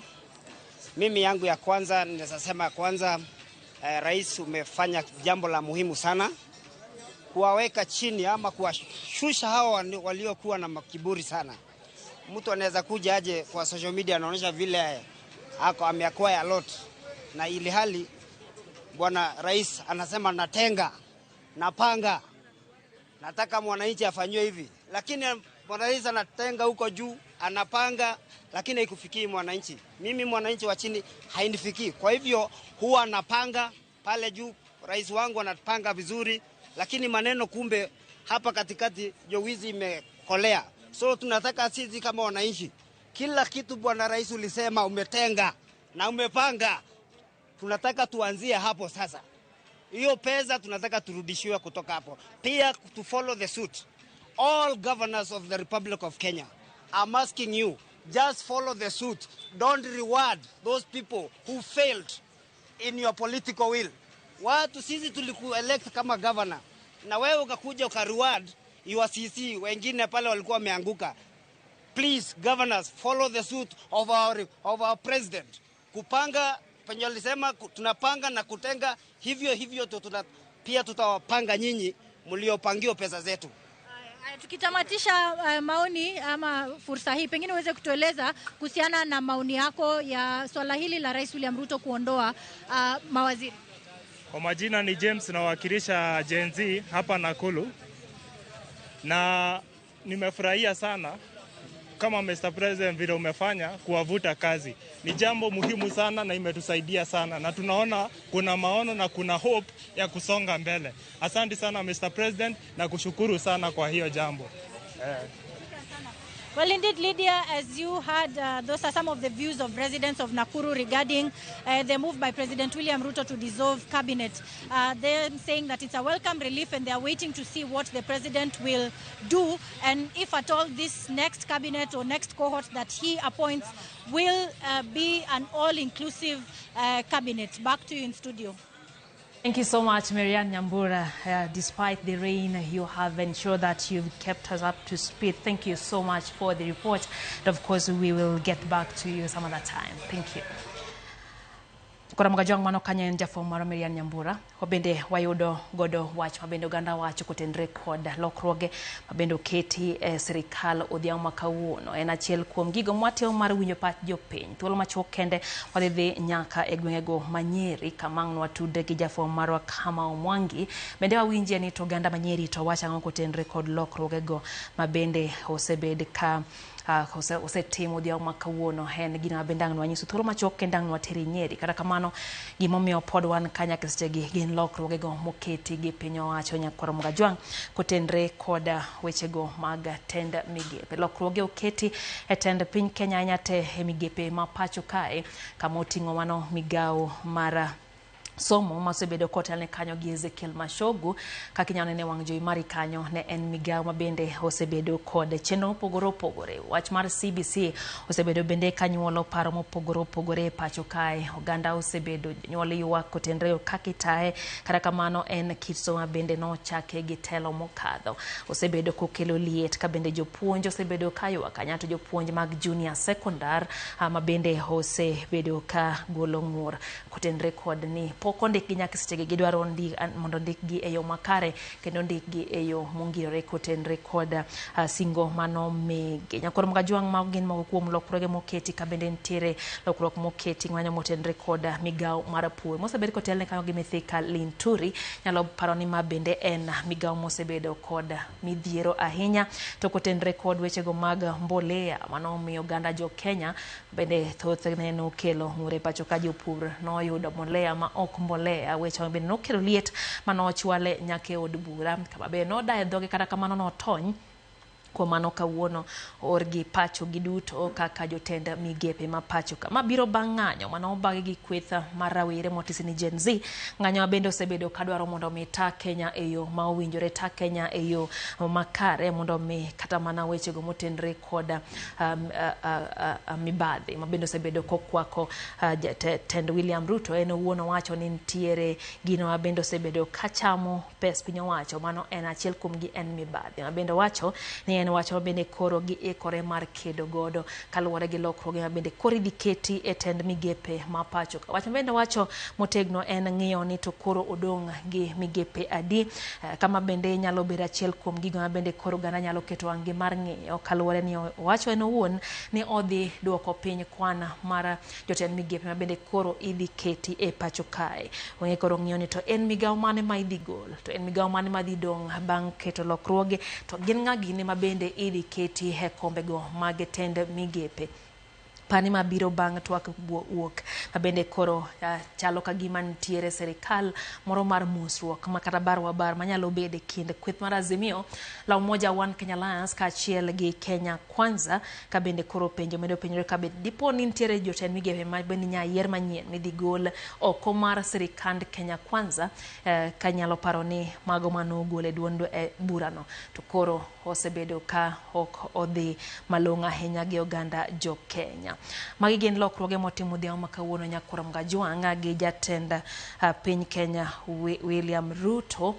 Watere achiel kachiel nyakoro mga juang' nyaka gwengego manyeri kama tudre gi jafwambo marwa Kamau Mwangi. Kamau, hujambo? Aja langu ni Lydia Okeyo, tuko hapa Ramogi TV. Tungependa kujua kwamba watu wa Nyeri nao wanasema vipi kuhusiana na mabadiliko ambayo yamefanywa katika serikali jioni ya leo. Na asante sana kutoka studio zetu za Ramogi na hapa katika kaunti ya Nyeri. Wakazi wa kaunti hii wameweza kupokea taarifa ya kufutwa kwa mawaziri wa baraza lake William Ruto rais, na nitakuwa nazungumza na kati ya wakazi ambao ni wanazungumza lugha ya Tholuo. Nitauliza maswali kwa Kiswahili na wataweza kunijibu, na nataka nianze na huyu ndugu, kwa majina unaitwa nani? Taarifa ya kuwa mawaziri wameweza kufutwa na Rais William Ruto umeipokea vipi kama mkaazi na mfanyikazi wa hapa katika kaunti ya Nyeri? Ginyinge lo wanu bena oduor Nyawire kalure kod wach ma kero timo kawuono ni wakao gimor kabisa, lakini poko bedo maber kabisa. Wadwaro nyaka ko mar Mudavadi bedo nego beno ogolon wako kabisa mondo yierwa faces manyien, ok joko ko recycle wa jok machon. Na hizi zilikuwa ni kati ya mambo ambayo Gen Z walikuwa wamefika kwenye streets wakitaka yafanyike. Mmetosheka kuona kwamba rais ameanza kusikiza? Podi poko tosheka podi porodwa ni mondo orisha fall kamera gimara moro nyaka jokwego te mondo golno kaka kanyo Mudavadi odhi goli mondo kedwa faces maber ma jopinyo yiego. Yes. Na pengine mwisho nikuulize, hili lilikuwa ni jambo kati ya mambo 12 ambayo Gen Z walikuwa wamesema yafanyike. Je, mnaona ni kama sasa serikali ama lile baraza ambalo litaletwa litakuwa ni baraza ambalo linachunga maslahi ya vijana ambao ni wengi na ambao wamekuwa wakitatiza serikali katika wiki 2 3 ambazo zimepita? jok madwa mondo kit no masani wadwa jok madwa tich ok jok mobiro kan biro kwalo ni biro yako gine wadwa jok matiyo ka jok machon mancha tiyo sirkal mokwongo ka jok mancha tiyo matek ok jok masani ma gin gibiro kan mondo gimede yani gidwa pesa mang'eny gimed mew. Yes. Na natumai tutakuelewa, lakini nataka mzee, kwa majina uniambie unaitwa nani, umekuwa hapa katika kaunti ya Nyeri. Hatua ya Rais William Ruto siku ya leo kuwafuta mawaziri wake umepokea kivipi kama mzazi? First of all, kwa jina David Mbadi Ogutu. Tumia Mbadi Ogutu. Koro gima jatelo timo obeto poro ko ben nikech kanja ne jensi ochako revolution to matunda mwadwaro ni okwadwa chenjo cabinet no mano ok the solution gima time ni nyithindo manonegi por wabro yoro ginadi kata binandilo cabinet part to life mose biro lost magolal koro miyo gimotimre kani pod na gima okwane beberne pod nyaka wanwani police mnonego jogi obedo arrested gibedo charged. Yeah. Na nimesikia ni kama umetaja kwamba kuna wale ambao wamepoteza maisha yao katika kutafuta mabadiliko ama kushurutisha serikali ifanye mabadiliko. Pengine rais kufanya yale mabadiliko ambayo ameyafanya siku ya leo ni kuonyeshana kwamba zile juhudi za Gen Z zimeanza kufanya kazi, wameanza kusikizwa, na siku zijazo taifa jinsi linavyoongozwa litabadilika. Gen Z watimo tich mabera nyene ke nyaka ne bwani donje telo ne ng'ama ok nyadwoki to nyaka ne nyithindo go chak wuoth ne gidole ng'ani manyaka ng'ani no yie makoro olor piny saka olor piny na mwisho obedo ga change of heart koro en ng'ama inyalo losgo, en ng'ama inyalo piny mabedo ok ji nyocha ne en ng'at ma ok nyal ng'eyo ng'ato nitie jomoko mabende nitie ne en ng'at ma en ochalo ng'at ma second to Nyasaye. Na kuna wale ambao wanasema, tukimalizia, kwamba kuna wale mawaziri ambao walikuwa kwenye baraza la serikali ambao iliondoka ya rais mstaafu Uhuru Kenyatta. Ni ungependa Rais William Ruto anapotengeneza baraza lipya la mawaziri aweze kuwaleta kati ya mawaziri ambao walikuwa kwenye serikali ile na ambao inasemekana kwamba walikuwa wanafanya kazi zaidi kuliko hao ambao wamekuepo? Serikali ya Uhuru ama ya nani? Serikali ya Uhuru. Anaweza leta ile walikuwa kwa serikali ya last government. Kwa maana wale walikuwa na perform negative maber. Gine joma timo maber mako duogi to ginyangiso yo mar tich. Ok yo mna mar kunyakwa. Gin joma tiyo mang'eni gi sabo jopiny mok ni gidwaro ni kechegi. Na mwisho ujumbe kwa rais. Ujumbe kwa rais otiyo maber ma otem tiyo makata MPs onego dissolve kata parliament. Koro kaka resolve cabinet no koro donje parliament nikech parliament motingo MPs mok ng'eni to joma noyierogi onego gitimnegi ang'o. Asante sana, na natumai mtazamaji wa Ramogi ameweza kuelewa yale ambayo ni maoni ya kati ya wakazi wa hapa katika kaunti ya Nyeri, na ambao wameonyesha kurithishwa na hatua ya Rais William Ruto kuweza kuliondoa lile baraza lake la mawaziri, huku mabadiliko yakiendelea kutekelezwa kufuatia maandamano yaliyoongozwa na vijana ama almaarufu Gen Z. Kwako studio. Asante sana kama Mwangi, na bila shaka watazamaji wa Ramogi wameelewa hiyo kabisa. Nyakora mgajwang manokanyo en ja formarwa kama Mwangi kabende oyudo nagi moko mantiere Nyeri kanyo medo golo pasi kotenre kod lendo mabende golo dia makawuono wano mabende koro wita kucha jotelo duto mag migepe mapacho kae kabende koro apise duto mago mag migepe odong nono koro weche koro wachore kendo paro medo parore jatan piny Kenya William Ruto bende wacho no dhi medo sumo paro kotenre gi okenge mabende bro medo kawo mondo mi oketie lai sirikal mare kotenre gi ywak mabende oganda jo Kenya osebedo kaywak yani tich oktire kaka nagigeno kendo singo manomiyo oganda jo Kenya okosebedo kachopo kare. Ang'wa tudre kanyo achiel kachiel gi okil wang'iye weche gi motenre kod okang' mokaw jatend piny Kenya William Ruto.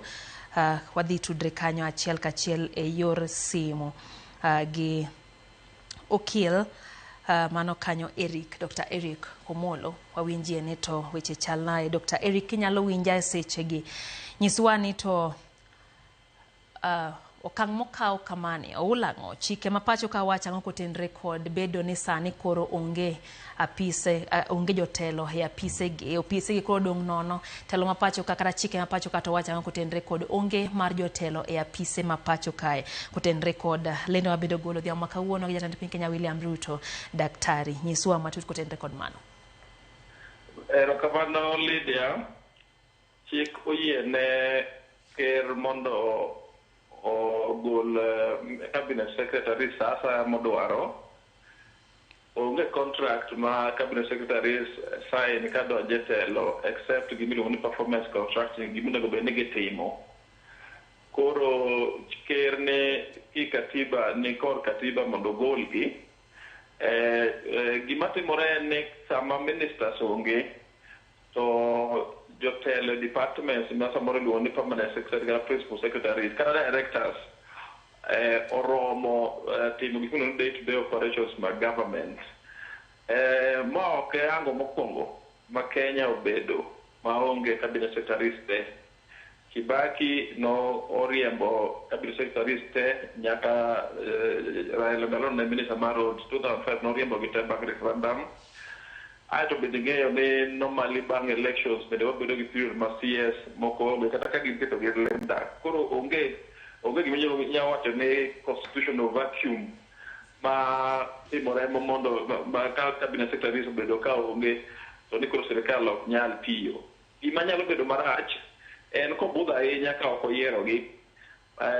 Ageno ni bang' karibu jumbe 2 kosetimo gimiluongo ni broad based consultation mowacho chande to odhi bedo nwang'o thuolo mar yiero jok modwaro nikech gimomiyo nyaka oyiergi piyo en ni nitiere tije moko ma CS kende manyalo timo. Nitiere CS timo gimiluongo ni policy guidance, gigolo policy vision mar ministry. Koro for example ka pok osom budget to budget ingene nyalo mana som gi CS mar treasury kaka ndungu osome chande. Sani koro giwacho ni giduoko bill chande mar finance bunge. Aito gichak gidhi ng'iyo nyaka gitim gik miluongo supplementary budget gichal kamago mondo gik mane finance bill mar 2024-25 nonego tim mondo koro gi-realign nikech ji osetamore chikno ero. Koro mago ng'eny gi nyaka jok machalo CS nyaka tim. Nitiere bende tije kuweber Mudavadi, nitie tije moko mek foreign affairs mang'eny gidwaro ni CS emobedie nikech dwe mar 8 gi dwe mar 9 dhijie General Assembly ma United Nations New York ma ker jadhiye ga pile to ka ok odhi to oro minister. Koro onego bed ni mano bedo gi CS bedo motegno mondo lead delegation. Koro kane ka nitiere fuok moro maduong' jo Kenya nosewacho ni giol gi cabinet secretaries mane nitie go ne giwacho ni ng'eny gi chalo gima okia tich, ne giwacho ni ng'eny gi bende chalo gima ok gin sensitive, yani chalo gima gidong'eyo piny ahinya. Koro ji wacho ni moko ng'eny gi chalo gi mbadhi. Kaeti ng'eyo maber ni machalo mar agriculture to nyicha ouso kuoyo ne dhano ni mbolea. Koro mano ng'at ma ok nyalo wacho ni bedo ofisi. Koro an owuon kana kero timo maber, at least ochako respond ni gima ne ji wacho. To gima lich Lydia en ni ng'at mane modhi kelo mondo replace jogi mane mwarito ka. Nikech gima winjo ko wacho maber en ni odhi timo nonro matut mondo owuo gi ji mathoth matindo odhi chako mana wacho gokinyi e Ramogi radio chande ni samoro odwa kelo government of national unity. Mano ok rach. Lakini an kawinjo Gen Z gi maber taneno ni jogi wacho ni kata yier mana ng'aka ng'a to ng'ani nyaka bed koro ng'at matiyonwa. Koro bende jok ma ker dhi yiero bang' jumbe 2 apani go nyalo timo bang' dalo Raila wacho chande matimore jo manyien. Be jogi ose internalize message mek Gen Z. Message ok ni ket joluo 10, ket joluo 5, ket Kalenjin 6. Message en ni kati keto mana ji 2 to balance national face nyaka gibed ng'at ma jok matiyo ok jok ma dhi sungo wak. jok matiyo nwa mong'e ni wana jotendgi. Mane message mar jokwa kuom Gen Z Lydia. To kamano ahinya okil, to nyiswa ni to here pek kata ber mar jotend migao gi e sirikal. Bende sirikal nyaringo ma onge jotend migepe? Sirikal ok nyal tiyo aming'a ka onge jotend migepe. Nikech katiba owuon o create gimiluongo national executive. Mano migao ma jatend piny otele. Aeto jatend piny nyaka bed gi dhano. Katiba owuon wamiye dhano ma nyaka bed go miluongo ni cabinet secretaries. Nyaka bed gi deputy ne ma ok onyal riembo. Chon ing'e ni Moi ne riembo gi ariemba. Do riembo kata Gachagua sani, but ne wawacho ni ng'ano yiero go ticket achiel. Matiende ng'at magocho to gocho ne. Koro cabinet en a constitutional organ. Nyaka bedi gi dhano captain to minister 14 ka ng'eny to dhano 22 kimedo gi ker gi deputy to 24 kimedo nyaka attorney general. Koro kikatiba ok onyal bedo gi fuok no for long. Nikech kotimo kamano kata dweche achiel ariyo to matiende gimotimo ker wuon bro ni koro ok oluwo chik. Mar ariyo, cabinet ema set policy.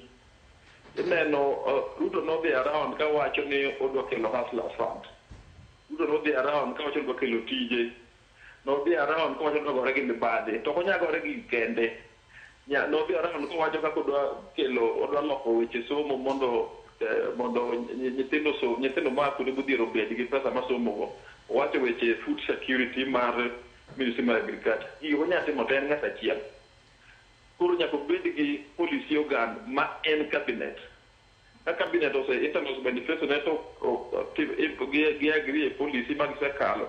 Koka biro piny ka, biro ka cabinet kaka principal secretaries, aeto bende biro piny state corporations. Mar ariyo, ministers, cabinet gi bende ma coordinate gi governors. Ing'eyo ni nitiere gimiluongo ni intergovernmental relations upon council gimachal kamano committee ma ministers nyaka bede mondo giwuo gi governors. Nikech governors en sirikal mopogore. Koro nyaka bed gi system ma sirikal timore wach. Koro ministers gin joma important sana, nyaka gibed joma otegno, ong'e tich. Shida mokendi en ni ker joma noyiero ka to ng'eny gi chalo gima ne orewad jok ma no support. To ng'eny jok chal na king'iyo gi maber. Mokwongo som ginyalo question. Mar ariyo integrity. Ng'eny gi ng'e ni cases gi igolo e court mondo gibed appointed. Anyalo kata kod joma nogol. Aisha Juma nogol case ne, Metheka Linturi nogol case ne, joma ni cases madongo dongo. Koro kineno ka notemo konyo gi piyo mondo gibed mondo appoint secretary mondo gibed ministers. Matiende ne ok okawo thuolo mar niendo jogi be nyalo deliver no reward. To Kenya osekalo kama ikora ni appoint kata no agweng'wa ni ng'ano koro ni koro wane sirikal. Ok abede sirikal nikech ng'at jagweng'wa en minister kata PS. Abede sirikal ka sirikal deliver gik monokona. Koro pone Kenya kama nong'o marach, lakini gima osekethore malich onge pod odogi gi bathe. Jogi otiyo karibu dweche 22 kanyo. Koro obro neno jomo kelo manyien. An okelo manyien eka biro ng'iyo ne bende ng'ane winjo message ma jowa wacho koso go mana koko. Mane sani kanya monego wachiki. Rokamana ahinya okil. Tinyiswa ni to kuom thuolo marom nade ma kombe gi nyadong'ie nono? Katiba ok owacho ni nitie thuolo ma kom nyadong'ie nono ma kobedo mang'eny to rach. Nikech ng'eyo, wami mfano mapane jowa mang'eny biro relate go. Dwe mar ariyo, tarik 9 dwe mar ariyo, higa 2022, ng'eny cabinet secretaries no resign. Ne dwa chung', Cecily Kariuki ne dwa chung' Nyandarua, Charles Ketere dwa chung' Aparni ginene Kericho, aeto Mohamed Mandamisi Maistefre ne dwa chung' Mandera governor. Ne giweyo. Ne nitiere jok manoketo manomako kojolo. Koro nitiere ministries manyalo bedo maonge substantive cabinet secretaries kata higa achiel higni 2. Shida ka en ni nikech cabinet en integral organ mar tiyo, mar setting policy mar Ruto wacho nodwa tiyo na kiny. Ruto message ne nodwa tiyo na jo Kenya. Ok en nodwa bedo president. To koro tiyo na jo Kenya to nyaka olu katiba mondo obed gi cabinet secretaries ma kik owe obudh ahinya, obed gi cabinet secretaries ma mokwongo mosomo to min nigi winjo wach, somo kucho nyaka bed gi digri 3-4. Mar ariyo, ma ong'eyo migawo ma gitiyeno. An somo uno nyaka bed gi emotional intelligence, gi ng'at ma wuotho ni lando ne ji nin gi saa mar milion 3. Nikech inyalo bedo gi milion 3 pesani, lakini ok onego itang'nwa. Sasa kwa paro ni maisha ni wan mwafanda. Koro nyaka bed gi jok motegno. Ar nyaka bed gi katibu wuon wacho Lydia ni nyaka bed gi face mar Kenya diversity. Ok nyaka bedo ni Daudi achiel nigi Mrs. Abich, machielo nigi achiel, moko onge go. To chito somo machal, jibe gombo tich te, jibe rotio ne Kenya te, jijo Kenya machal. Koro nyaka bed gi group diversity ma katibu wacho no. Koso bedo go, okiko buda ahinya, ageni consultation nyalo bedo matek. Nikech ng'eyo ni kata ma koro nyaka kelo jo Azimio mondo owuok kama, mondo owuok e rodni. To jo Azimio go mang'eny gi bo balo. Kalonzo ne wacho ni obida weche dalo, to dalo gi madhi kelo new cabinet. Wamala be wacho. Koro nyaka bed gi thuolo, wamiye thuolo, wige ariyo na ok rach. Lakini kochiko dwe achiel, dwe ariyo, to matiende ni edok in control, matiende ni koro samoro, afadhali koro wadhi yiero. Lakini ageno sana, ni odhi bedo gi ji piny, jo Azimio, gi jo Kenya Kwanza igoyo mondo gimanywa dhano, kasin 14 kang'eny to 22 nyaka Attorney General.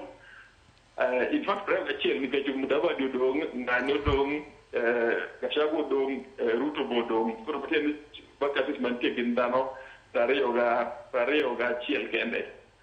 Koro nyaka omany jogi, jogi nyaka bed jok ma dwa tiyo mondo o implement agenda ma Gen Z wacho. Weri agenda mar Kenya Kwanza mano osekethore.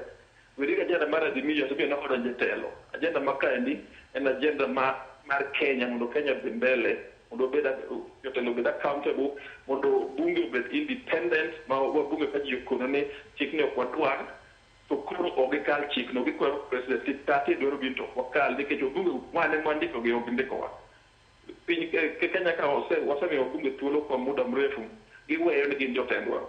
Nyaka ging'e ni wane jotendgi. Koro ji osekoro ni ok gidwar ma ji nyithindo andamana malich kama chande, to nyaka iwe chikno. Koro wagombo ni cabinet ni biro fwenyo ni institutions nyaka ti, IBC nyaka ti, police be nyaka bed independent, president be nyaka gola policies ge, bunge be nyaka tim tije, ok go agamba, ok manya mbadhi. Dagio ni cabinet ni biro implement court orders mang'eny mosebiro. Achiel kuomgi, Lydia, en ni wach CDF ok onego bed ni wabunge ran. Osewach pile, ok ni CDF rach, but ok inyal bedo ni ng'at monego bed ni oversight, to kendo ng'ane ma implement. Nyaka gitim reforms kanyo. Nitiere mang'eny, ma samoro kanyalo ng'o thuolo wacho kate, nitiere court orders mang'eny monego bed ni gi-implement. Opogi implement. Koro nyaka bed cabinet ma kero president adieri, kwere gi luor to kwere. Niker, kaendi hete marach, kaendi ber, kaendi kiki kete joute, kaendi kiki bed ng'at ma kicholandi, wabunge kata mapo, kata bek jopuonj nyindi, wabunge dhia skisi to kawo barupe kendgi, tar lando mondo ji compete. Magi gik ma nyithindo giywako. Erokamano ne daktari, kapok idhi nyiswa ni to nitiere jogo mabende osebedo katiyo kanyakla kendo machiegni ahinya gi jotend migepegi, ging'ere kaka jogoro mong'eyore kata PSS. Bende nitiere kaka ginyalo dhi mbele gi chenro mowinjo bed ni timo gi jotend migepe. Bende chiko yienegi mar dhi mbele kendo tawo chenro ma osebed kitao gi jotend migepe ma pacho kae. Kapok aduogi kanyo, Lydia, ang'e ni ji dhi penji to advisors dhi kanye. Advisors mane Kosgei odeko barua ne odwok nus ika. Gima timore ni advisors sirikal machalo ndigi ni ma advice cabinet secretaries gi contract ni ndiko ni in advisor ma minister ni term ni mar office obedo late gi sama minister no ni office. Matiende sama Ruto ogolo cabinet secretaries kawuono te, advisors bodhi dala te. Advisors mang'eny ming'eyo matiyo miwacho samoro wi sirikal ni ok awach ndigini, ndi Ruto manoketo gi ne Council of Economic Advisors, gin apano godin kod kibang'e. Mar ariyo, katiba ler e tij cabinet secretary gi tij principal secretary. For example, ma jowa pa ni dhi winjo mayot. wakawo ministry mar arita kwe mar interior niende. Katiba omiyo Raymond Omolo tije. Katiba omiyo Kindiki tije. Kindiki osedhi. Koro policy wise, to Raymond dhi matimo policies mek Ruto nikech Kindiki ne timo delegated job ma Ruto manomiye. Ruto mane kone nomera, wadwa ni med police stations omera, wadwa ni police otim kama. Ruto chief minister. Koro cabinet president nyalo kawo orders koa kuom president. Lakini president kad demokratimo bet president go bedne golo policies go through cabinet. Koro oponi pod cabinet oge kama. To gima ginyalo timo malich en ne giendelea gi policies mane nitie tayari manose kal gi cabinet. Aito nikech principal secretaries katiba wacho ni gin accounting officers. Gin ma go sei pesa mutige ministry ma bungo kalo gine ma giwacho kaka gine ma gi approve mondo ti ato gine ma gikono bungo do tiyo kata kotiyo. Koro kuom jumbe ariyo ga dwe achiel ma cabinet secretaries onge gi CS gine principal secretary biro endelea tiyo. Lakini kik expect ni gibiro wuotho piny ahinya nikech gin owuon gionge gi political gate. Gionge yani jiyo kawogi ka josesa manyalo wacho wach policy okawgi ka jolwet serikal, jolwet president, jolwet ministers. Gina kuni ni ok ber ka wabedo ni ministers onge nikech ministers ma implement policy. Ministers konego bedi ema advocate policy. Okonego bedi ni gibedo maonge kwa muda mrefu nikech uwuon president uwuon onge gima nyalo timo malich ka ministers geonge. Of course pod en gi Mudavadi apane biro kawo seche mang'eny timo weche maoko. Ato Gachagua apane jo ong'eyo ni chalo gi masane chalo gi Bob Rudolph timo ber. Koro en duk, adiera en ni Ruto ni duk, adiera en ni nyaka omany jo upinzani mondo obed go mos, adiera en ni nyaka obed gi sirikal ma National Unity, adiera sirikal ma National Unity no ok en handshake mapile. Majiungo ma jakom osebedo ka omoso Ruto, omoso Uhuru, omoso Kibaki, kata mar Moi kande. Nikech gima kizungulo ni constitutional moment opogore. Ok en political crisis kaka nawache samoro chon. En governance crisis. Political crisis en wacho ni ok miyo kaka ne wadwaro. Governance crisis en wacho ni waonge shida gi jogi gi en mana ne waparo ni gichiep tich. Obi ng'eyo priority market. Mane message owuok ka ndi. And I hope ne president winjo wach ni gima miyo pod an gi to matin en pok aneno kowuoyo police. Police bende ne wacho ni police okutimo maber. Amini ni ok ajeged kimore gi nyithindo machanda mana jezi ni ok gitimo mago mondo bunde ma owinjo oko ginene e parliament. Koro police reform pok aneno kowuoyo. Pok aneno kowuoyo kuom mibadhi kero ke moango wacho na Rambe kik bed go Kenya ka. In fact Koigi Wamwere ne obede committee more Pantoro and Tripoli mane wuoyo wacho Rambe ni mane wacho na Rambe kik bed public servant. Kidungo yo ma in PS in head of parastatal in board member in Juma Kajuma idi Rambe de kango ni golo lo fumia vich igolo milioni achiel moro chagolo milioni de cash igolo pesa gigani. Koro kawinyi kowacho wach mibadhi. Andageno ni jok ma odhi gwelo bang' ndalo ma gidhi bedo wang'i bende winjo message ma jogo wacho mondo okony adieri mondo gibed gi cabinet motegno ma respond gi giri. Ka ok otimore to ok apar gi jenzigi kata ka gidhi ng'iewo. Ok apar ni ibiro dhi mabor kata cabinet manyien ok dhi mabor kok winji jendegi endi. And kata governor ok biro maber nikech akono ng'ato gokinyi leader.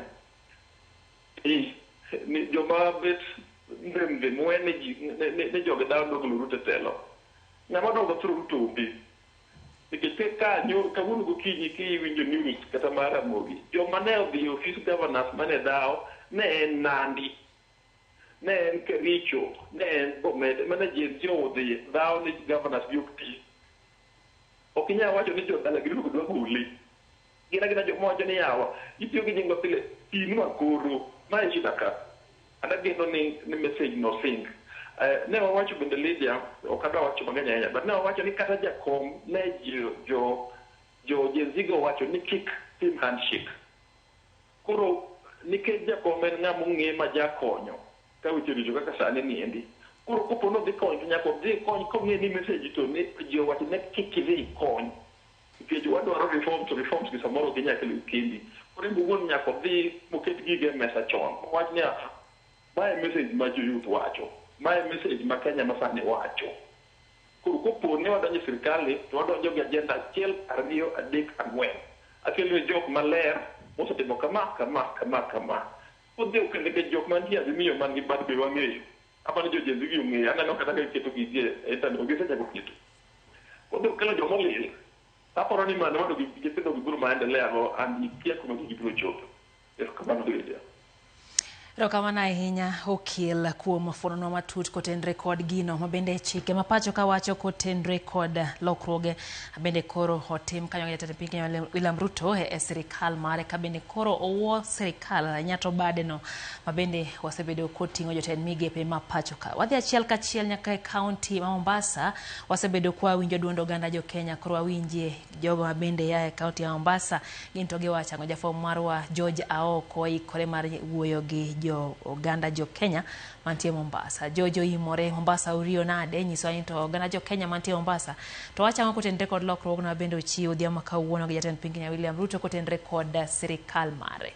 Kaunti ma Mombasa kuma ayudichi makawuono ni gombo ni mondo be wawinje pach jodak e kaunti ma Mombasa ni gito giwachango kotenore gi wach lokruok masani piny owacho keto kata jatend piny oketo mar gwetho oko jotend migepe duto e pacho kae. Adwa mana winja ne pach moko kuom jodak e kaunti ma Mombasa winja ne to gito pach gi en mane motenore gi ma. Sida kae chaka gi nyingi tipar nyisa ni to pach en mane kotenore gi sani okang' ma jatend piny okawo.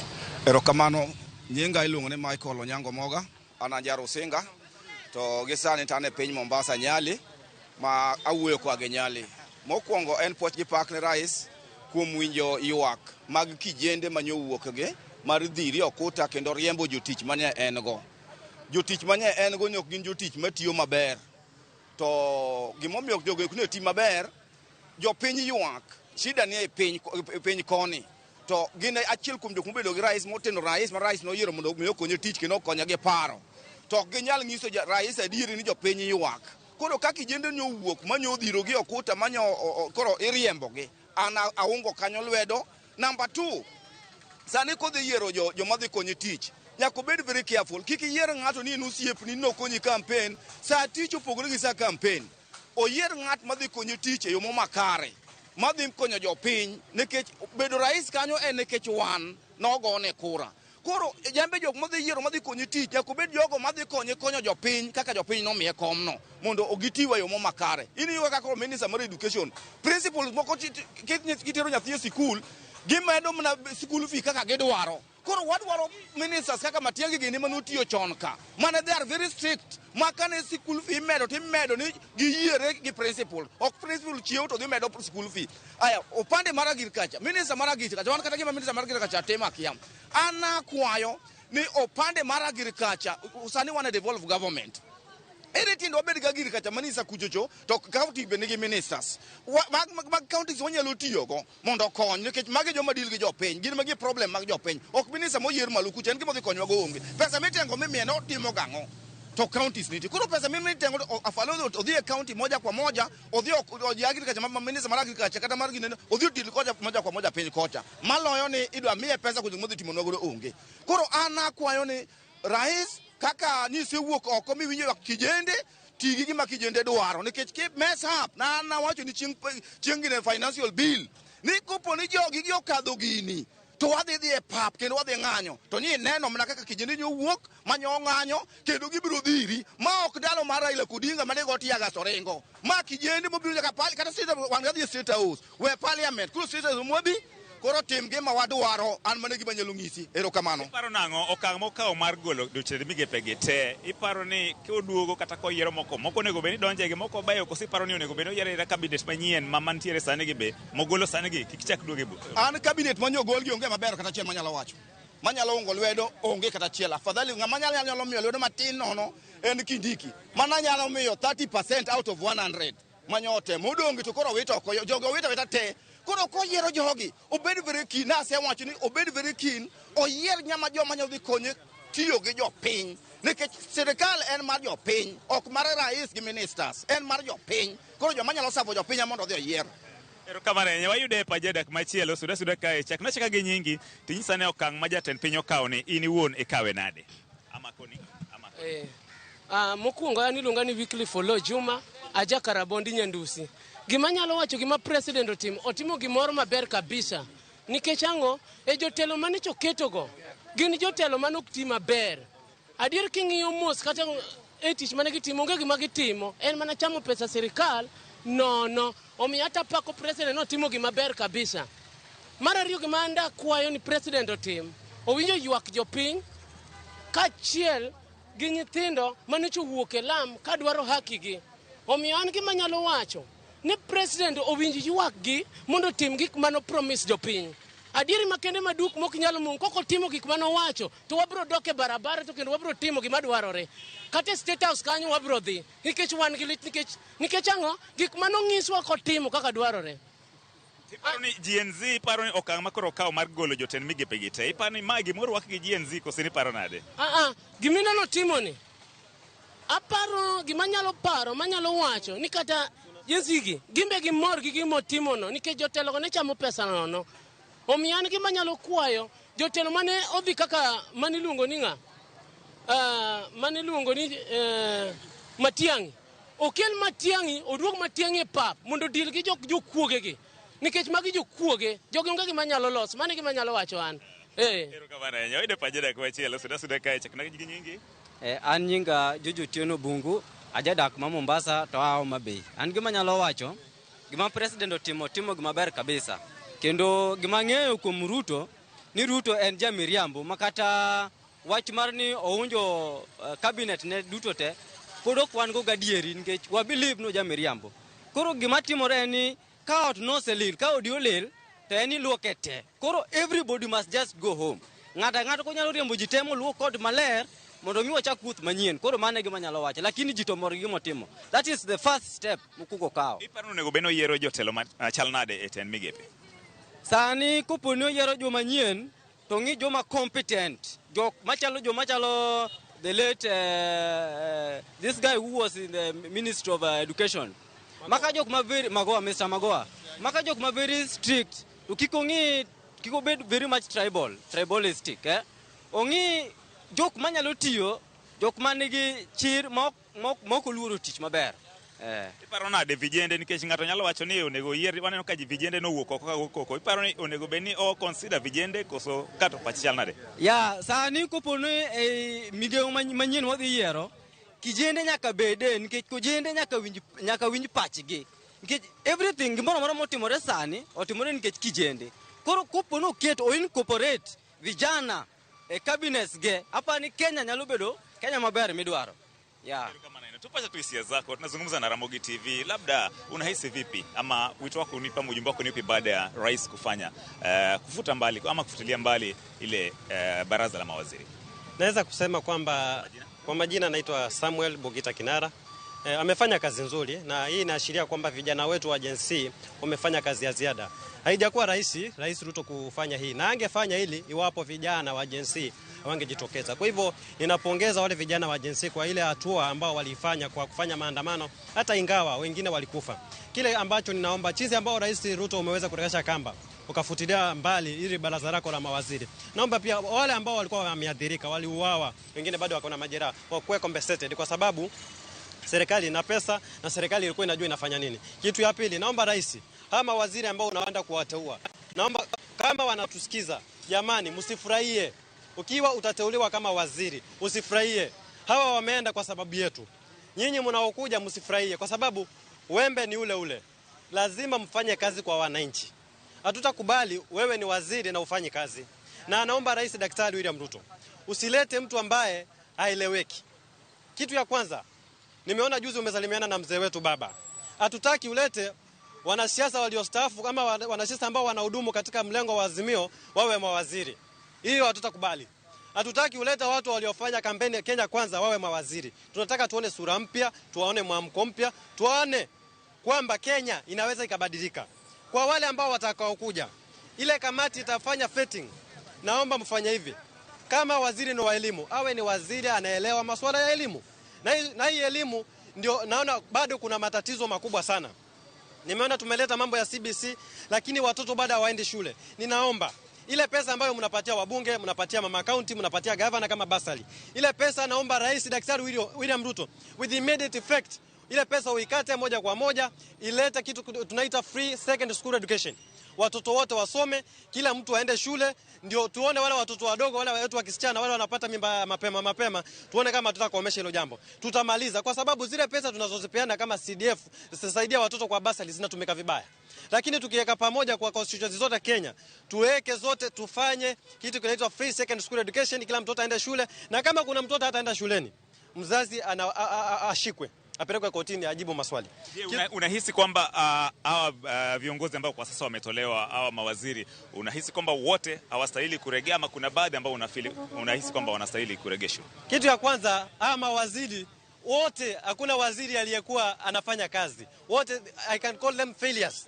They were failures. Hakuna mtu alikuwa anaelewa kazi yake. Kama pale kwa usalama, mtu ni wakili, anasimamia masuala ya usalama. Unajua hapo kidogo mambo ieleweki.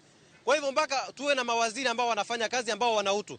Juzi nimeona Waziri Duale ambaye alikuwa waziri wa usalama wa kitaifa, anasema kwamba yule mtoto Kennedy Onyango hakuuliwa, ni fake news. Na ile hadi tumeona mtoto amekufa, amefanyiwa postmortem, amepigwa 8 bullets. Na bado wanasema kwamba ni fake news. So kama waziri, what is that? What kind of image are you displaying to Kenyans? Hiyo ni njia moja inaonyesha kwamba Waziri Duale hakuwa ametoshea kuwa waziri, na ni sawa vile ameenda nyumbani. Na nataka nimwambie yeyote atakayechukua nafasi kwa hiyo nafasi ya Duale, amakinike, afanye kazi. Na tume ya EACC ichunguze hawa mawaziri wameenda nyumbani, walivyoingia kazini, waliingia na ngapi, wametoka wana nini, maana tunajua mishahara yao. Na wapunguzwe idadi ya mawaziri, walete mawaziri kama 14 hata 10, kwa sababu wako wengi. Na hata makatibu wapunguzwe. Tunataka mwamko mpya. Tukimalizia mawaziri, magavana mjichunge. Kama wewe ni gavana una ufisadi, tunakuja kwako. Mpaka chini tutafagia wote. Asante sana. Shukrani sana. Acha tupate hisia za mwingine hapa. Anza kwa jina na tueleze hisia zako ni zipi. Kwa majina naitwa Geoffrey Haemba, mkaaji wa Mnyali, mtaa wa Bombolulu, Mombasa. Hii jambo lenye rais amefanya hii la maana sana, lakini naona kwamba tulikuwa tumepotea, tulikuwa tumelala. Chenzi ndio wamesisimua, kwa maana hatukuwa na mwelekeo. Wale viongozi wote ambao walikuwa kwa serikali, hakuna mtu alikuwa hapo. Walikuwa wanachukuana kwa vile ni marafiki, walikuwa wanachukuana kwa vile wanafanya campaign, hiyo ndio walikuwa wanatekeleza. Lakini chenzi hii yenye umeleta ni kwamba sisi wote natakana tuwe katika kategori moja. Si huyu awe juu ama huyu awe chini. Vijana wote, uongozi wa saisi ni uongozi wa vijana. Lakini unapata kwamba rais anateua marafiki zake, wale walimfanya campaign. Wale ambao wana advise rais wanampoteza. Sasa rais natakana usikize wananchi wanataka nini. Kama Raila huwa anasikiza wananchi wanataka nini, anawatekelezea yale yenye walikuwa wanataka. Ndio maana unaona watu wengi wanakimbilia baba, wanasema huyu ndio baba wetu, kwa maana yeye ndiye Joshua, yeye ndiye anachali maisha yetu. So naomba president, hii kamati yenye hii serikali yenye amefunja, teua pande zote bila kutegemea huyu rafiki yangu ama nini. Tunataka sehemu zote sipate maendeleo. Usiwe unatumia ati huyu anatumia kifua kwa vile ni governor, huyu anatumia kifua kwa vile ni mbunge. Hatutaki mtu wa aina hiyo. Tunataka mtu ambaye uko neutral, anasikiza kila sehemu. Asante sana. Wacha tusikize. Nieleze tu labda unahisi kwamba hii hatua ambayo amechukua rais ndio suluhu ya matatizo ya Kenya? Nakushikia. Asante sana. Kwa majina mimi naitwa Kulisa Racho. Nasema hii ni mwamko mpya na ni Kenya mpya. Kwa hivyo rais amefanya vizuri na bado hajafanya vizuri. Sababu alikuwa wapi? Shida hii yote alikuwa wapi? Wakati alikuwa tulimchagua. Sisi rais tulimchagua akisema vizuri, akituchangilia, tukimchangilia kwa kuchagua. Naona sasa yeye alikuwa wapi wakati hii shida yote imetokea? Imekuaje mpaka leo sasa amevunja baraza la mawaziri? Ameona nini? Kwa hivyo mimi nasema JNC wasirudi nyuma, na baba naye ni baba simame kwa opposition. Waacha mambo ya nusu mkate, waachana naye. Hatutaki mambo ya nusu mkate, kasi iendelee. Na sisi haturudi nyuma, tuko nyuma ya JNC, kasi iendelee. Kwa hivyo tunamwambia Mr. Ruto, kuanzia leo hakuna kulala. Wale mawaziri wake ambapo yeye amechagua, kuanzia chini hadi juu wafanye kazi 24 hours. Sisi tumeteseka bwana. Mtu anachukua shilingi milioni 2 mshahara, na mimi nachukua mshahara shilingi 10,000, anatukata houseless sijui nini, na tunaingia duka moja na mtu ambaye anachukua mshahara milioni 1. Ni sawa hiyo? Unaweza kuniambia nini? House levy ni nini? Hiyo nyumba ilijengwa wapi? Mtu kama mimi naweza nikapewa hiyo nyumba? Waacha kutudanganya bana. Mwambie hata yeye pia ako njiani. Si tuko nyuma yake. Kwa hivyo kuanzia leo asilale, kuanzia leo. Hata sisi yeye pia ako njiani kwenda. Kama vile amevunja mawaziri. Asiseme amevunja mawaziri alafu akasema nimeketi kama rais. Hiyo kiti ni moto kuanzia leo. Asante sana. Unahisi kwamba hii ndio suluhu ambayo rais amechukua? Hii ndio suluhu ya matatizo yanayokumba wa Kenya? Anza kwa jina. Nyinga ilongo ni Vincent. Gimotimo tu maber. To cabinet go nangen sana. Kaber kula palga beach. Kaber kula palga beach. To korom Davadi ni tije na okacha. Davadi ne go kabisa udong en gi nyawadigi na Kaber. Watangula the other speaker. Yogite odi clear parliament, clear executive, judiciary pe clear. Mkule kome pia ajuka zake pale pia. Yeye pia aende tu. Asante. Asante sana. Nieleze kama kijana pengine hisia zako ni zipi? Hii ndio suluhu? Mimi kwa majina naitwa Joseph. Hapa mwanzo mimi ni Gen Z, generation yenye tunafunua wananchi macho. Tunafunua wazazi wetu macho. Kwa sababu imekuwa ni serikali ikiambia watu left, wanaenda tu left. Hawaangalii kwa nini wanaambiwa waende left. Wakiambiwa right. Sasa hii bwana, vijana tuko nje huku tumesoma na tuna kazi. Sasa Ruto ujue tunakuangalia. Kazi zetu umekea wazee huko wamekelia, sisi hatuna kazi. Lazima hao wenye umeanza kufuta kazi. Unafanya kazi lakini unafanya kwa sababu tumekushtua. Bado hujaanza kufanya kazi. The pressure is increasing. Na ikianza kuincrease usipokuwa macho wewe pia unaenda nyumbani kwa sababu tuko sahi kila mtu ameamua. This one is not any political ama nini.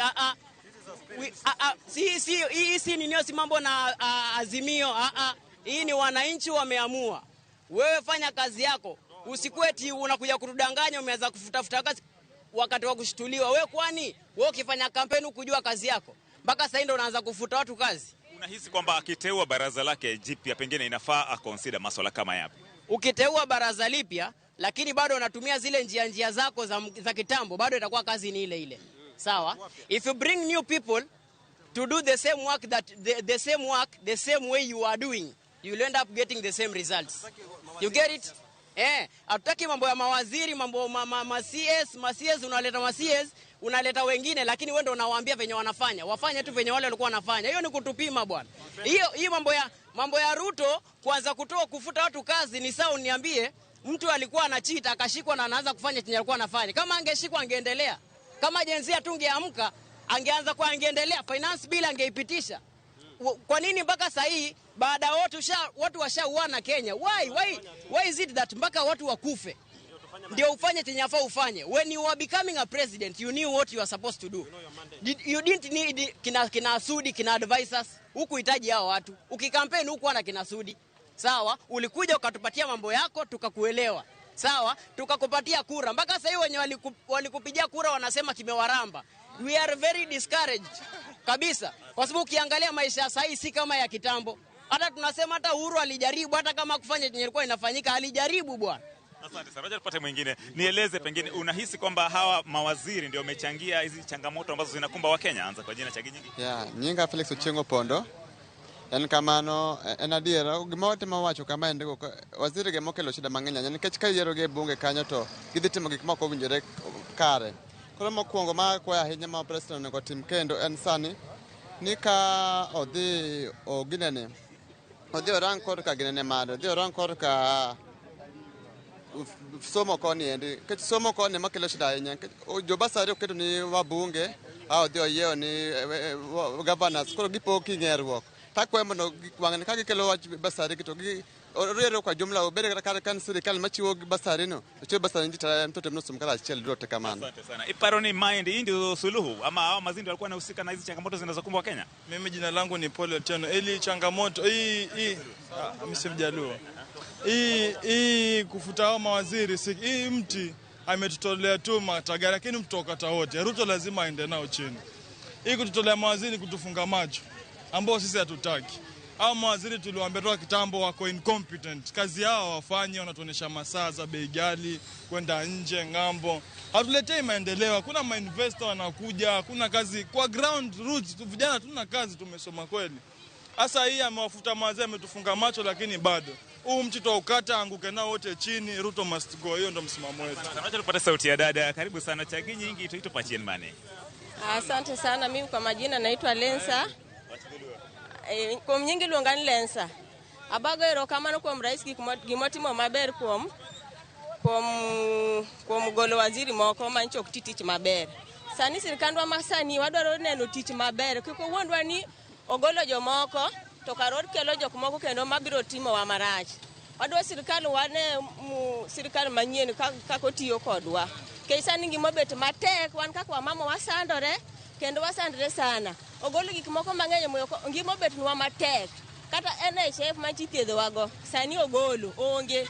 Basari manchi wasomogo onge. Wan koko joko nyithindo masomo e secondary nichi chuloga pesa mag sirkal, pesa ma sirkal chuloga. Pesa no sani onge mochulo. Yani orido nwa ngima masani kata mogo kende runde ot ok wanyal chiemo. Sani wachiemo dichiel. Wachiemo gotieno to nyaka kiny kendo kiny gotieno. Iparo onego beno yiero koro jotelo machal nade, jotend migepe machal nade monego beno yiero? An kaka pacha wadwaro mondo oyier jotelo mabiro kelonwa maendeleo manyien. To kendo aduoko kuom jensi nikech kaka debed jensi emokelo emorido ne ngima.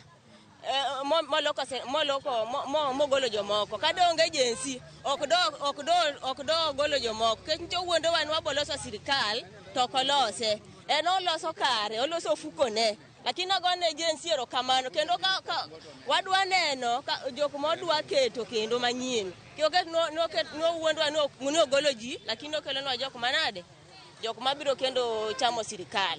To koko timo kaka wadwaro, kaka jensi dwaro, to kendo podwane maandamano kwa bol. Wabe kaka wamama be wan mane ndara, okwa ol. Agoro. Kamana yenya, wachina nito Pachien Mane. Iparo ni mae okang' mano onego beno kawe sechegi. An iluonga ni Sos. Koro an gima nyalo wacho, gima president otimo, en gima otimo lakini nicho ng'eyo. Nikech jok mano miyo tich go, nochalo ng'ama no ozawadigi. Nikech nochung' kode lakini ok gin jok mong'e tich, ok gin jok moko ma technocrat mong'eyo gima nyalo konyego. En nomiyogi kendo moko kinwang'o jok manoketo gin jok mano usika gi ufisadi. Notajgi e ufisadi lakini odhi momiyogi tich nikech nochung' kode e siasa. Ma tiende ni en ok en gi nia maber gi Kenya. Kaso be osebedo jamiriambo, en gik mowacho ok otim. Gik mowacho promise mae, kinyo promise macha to onge motimo kata achiel. Emomiyo wa Kenya nicho neno jensi obiro at the right time oyawo wang' ji. Ma ji oneno. Koro sani koko wuondre ni oloso.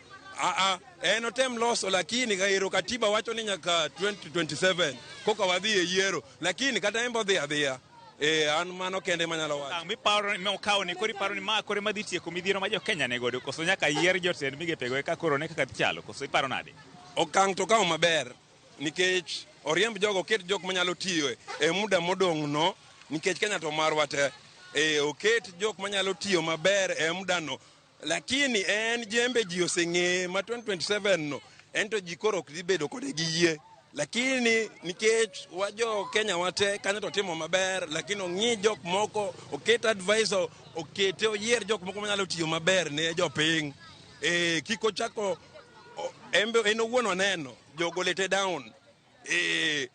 Koro an mane pacha. Kabareja mi ane pachi to pachi en mane kotenore gi wach okang' ma jatend piny Kenya okawo mar riembo jotend migepe. Naweza ongea Kiswahili? Sawa, mimi naitwa Steven Omondi kutoka Kisumu. Mimi kitu chenye nasema Ruto Kenya anajaribu kufanya, hiyo ni kitu chenye ameshutuliwa ndiye akafanya kazi. Ambapo kama yeye rais alikuwa wapi kufanya hiyo kazi kabla yeye hajashutuliwa. Kitu cha kwanza chenye amejaribu kufanya hata kama amefuta, lakini yeye bado pia yeye ako njiani.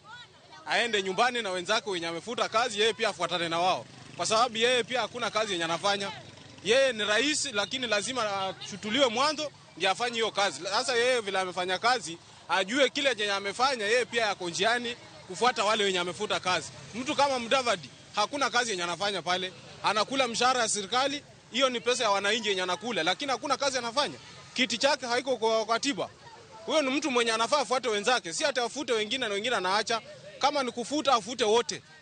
Wale wote afute kuanzia kwa Mudavadi, hakuna kazi anafanyia wananchi. Mshahara anakula lakini hakuna chenye anafanya. Na atakapo rekebisha ama atakapobuni baraza lingine la mawaziri, unahisi kwamba hawa wametolewa wote, baadhi yao waregea ama wote? Wale wote hakuna mwenye aregeshwa hapo mahali, wote waende nyumbani. Hakuna mtu kuregeshwa, na akichagua lazima ajue huyu mtu anachagua ako na hekima ya kufanya hii kazi ama anachukua mtu kulingana na vile anamjua. Asichukue mtu kwa sababu huyu ni rafiki yangu amweke pale na hakuna kitu atafanya. Akimweka the same ile wembe ambayo umenyoa wale watu ndio tena wao pia watanyolewa na hiyo wembe. Sasa ajue ni ile chenye atafanya, akiletwa asifurahie kwa sababu ameletwa. Hiyo kitu chenye anafurahia kesha anajua yeye pia asifanya blanda, wale pia atafuata wenzake. Sasa mimi hiyo ndio naweza sema rais bado yeye pia mwenyewe hatumtaki. Shukrani sana. Asante sana. Mana kakiwinjo janeno mar Ramogi TV mago mana pach makokom jodak e kaunti ni Mombasa kagolo pach gi kotenore gi okang' ma jatend piny Kenya William Ruto okawo mar riembo jotend migepe e pacho kaendi. Koro en wach ma pod wadwa luwo e kaunti ni Mombasa, kendo wabro medo nyiso janeno mar Ramogi TV kaka weche gi medo tuch kowuok e kaunti ni. Ne Ramogi TV e kaunti ma Mombasa, nyinga and George Aoko. Erokamano nya Georgia kachiel kwa kaunti ya Mombasa kabinote monyiso akotendre kod pacho ganda ewi twak mabende chiu dhia makawuono gi jatend piny Kenya William Ruto, twak mabende koro yango ni owuoyo sirikal mare. Kabende koro jotend migepe duto odhi pacho kendo koro apisego odong' nono. Kwateri chien kata nyakor Mgajuang mana kaka ne twag no obedo, wawinje kaka ne jatend piny Kenya wuoyo. Good afternoon, dear Kenyans. Over the past 2 years, our government has rallied the country behind the bottom-up economic transformation agenda, the basis upon which we were elected in the democratic elections of the year 2022. We have achieved significant progress in increasing food production by reducing the cost of farm inputs, thereby lowering the cost of food and lowering the cost of living. We have stabilized the economy by preventing what was an imminent debt default. We have stabilized fuel prices, lowered inflation to an all-record low of 4.6%, and we have stabilized the foreign exchange regime. We have implemented radical changes in the education sector, including resolving the CBC question.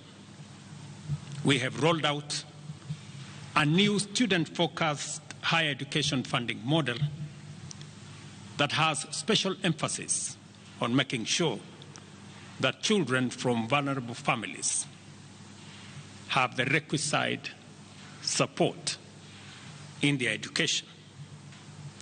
We have also improved the student-teacher ratio in both our primary and secondary schools by hiring an additional 56,000 teachers and also hiring an additional 2,000 tutors for our TVET institutions.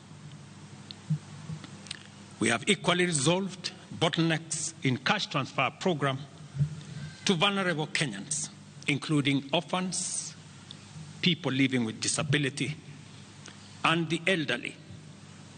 We have not only brought on board more beneficiaries, but in keeping with the promise that we made, it is now not the case, as it was in the past, that these vulnerable Kenyans have to wait for months. Now their stipends are paid as salaries of public servants are being paid. We did roll out the Hustler Fund that today benefits 2 million Kenyans. And we have 7 million Kenyans who had been denied access to financial services by credit reference bureaus. They are now off the blacklisting roll. Our affordable housing program has now more than 100,000 housing units under construction. The first cohort I will be launching in a couple of months to new homeowners. And we have 160,000 young people across Kenya that are employed under this program. To expand manufacturing, value addition, and agro-processing as a key contributor to job creation, 18 county aggregation and industrial parks and 6 new special economic zones are under construction across Kenya. And at the same time, we have 200 fresh produce markets that are at various stages of construction to support our farmers with access to markets for their produce, in keeping with the commitment we made to our mama mbogas. To accelerate manufacturing, last year we imposed levies on importation of clinker that can be manufactured in Kenya. We made a saving of Kenya shillings 20 billion in foreign exchange as imports of clinker dropped to almost zero. We also imposed levies on imported steel billets. And today, we have 11 steel factories that 6 years ago were closed. They have started operation, hiring 16,000 Kenyans. And last year alone, we saved 120 billion shillings in foreign exchange as a result of this intervention.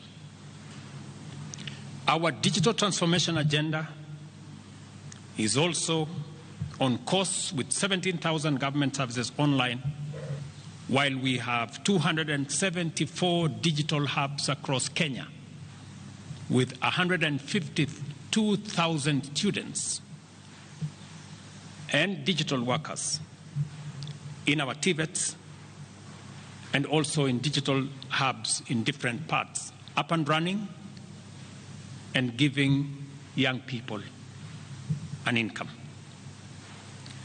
Our universal health coverage plan has already onboarded 107 community health promoters, and the process of registration for our social health insurance fund is ongoing, on its way to launch on the new date of 1st of October 2024 that will make it possible for every Kenyan to have a health insurance, and for those suffering from critical illnesses to have access to the critical illness fund, making it possible for every Kenyan to have access to treatment without the burden of having to fund it. On the measures I announced last week, barring state and public officers from engaging in Harambes, I want to inform the country that the Public Fundraising Appeals Bill is now ready for publication tomorrow. However, even with the progress we have made, I am acutely aware that the people of Kenya have very high expectations of me. And they believe that this administration can undertake the most extensive transformation in our nation's history. Recent events that necessitated the withdrawal of the finance bill, which will require a review and reorganization of our budget and fiscal management, have brought us to an inflection point. Upon reflection, listening keenly to what the people of Kenya have said, and after a holistic appraisal of the performance of my cabinet and its achievements and challenges, I have today, in line with the powers given to me by Article 1521 and 1525B of the Constitution and Sections 12 of the Office of the Attorney General's Act, decided to dismiss with immediate effect all the Cabinet Secretaries and Attorney General of the Republic of Kenya, of the Cabinet of Kenya, except the Prime Cabinet Secretary and Cabinet Secretary for Cabinet Secretary for Foreign Affairs and Diaspora Affairs. And of course, the Office of the Deputy President is not affected in any way.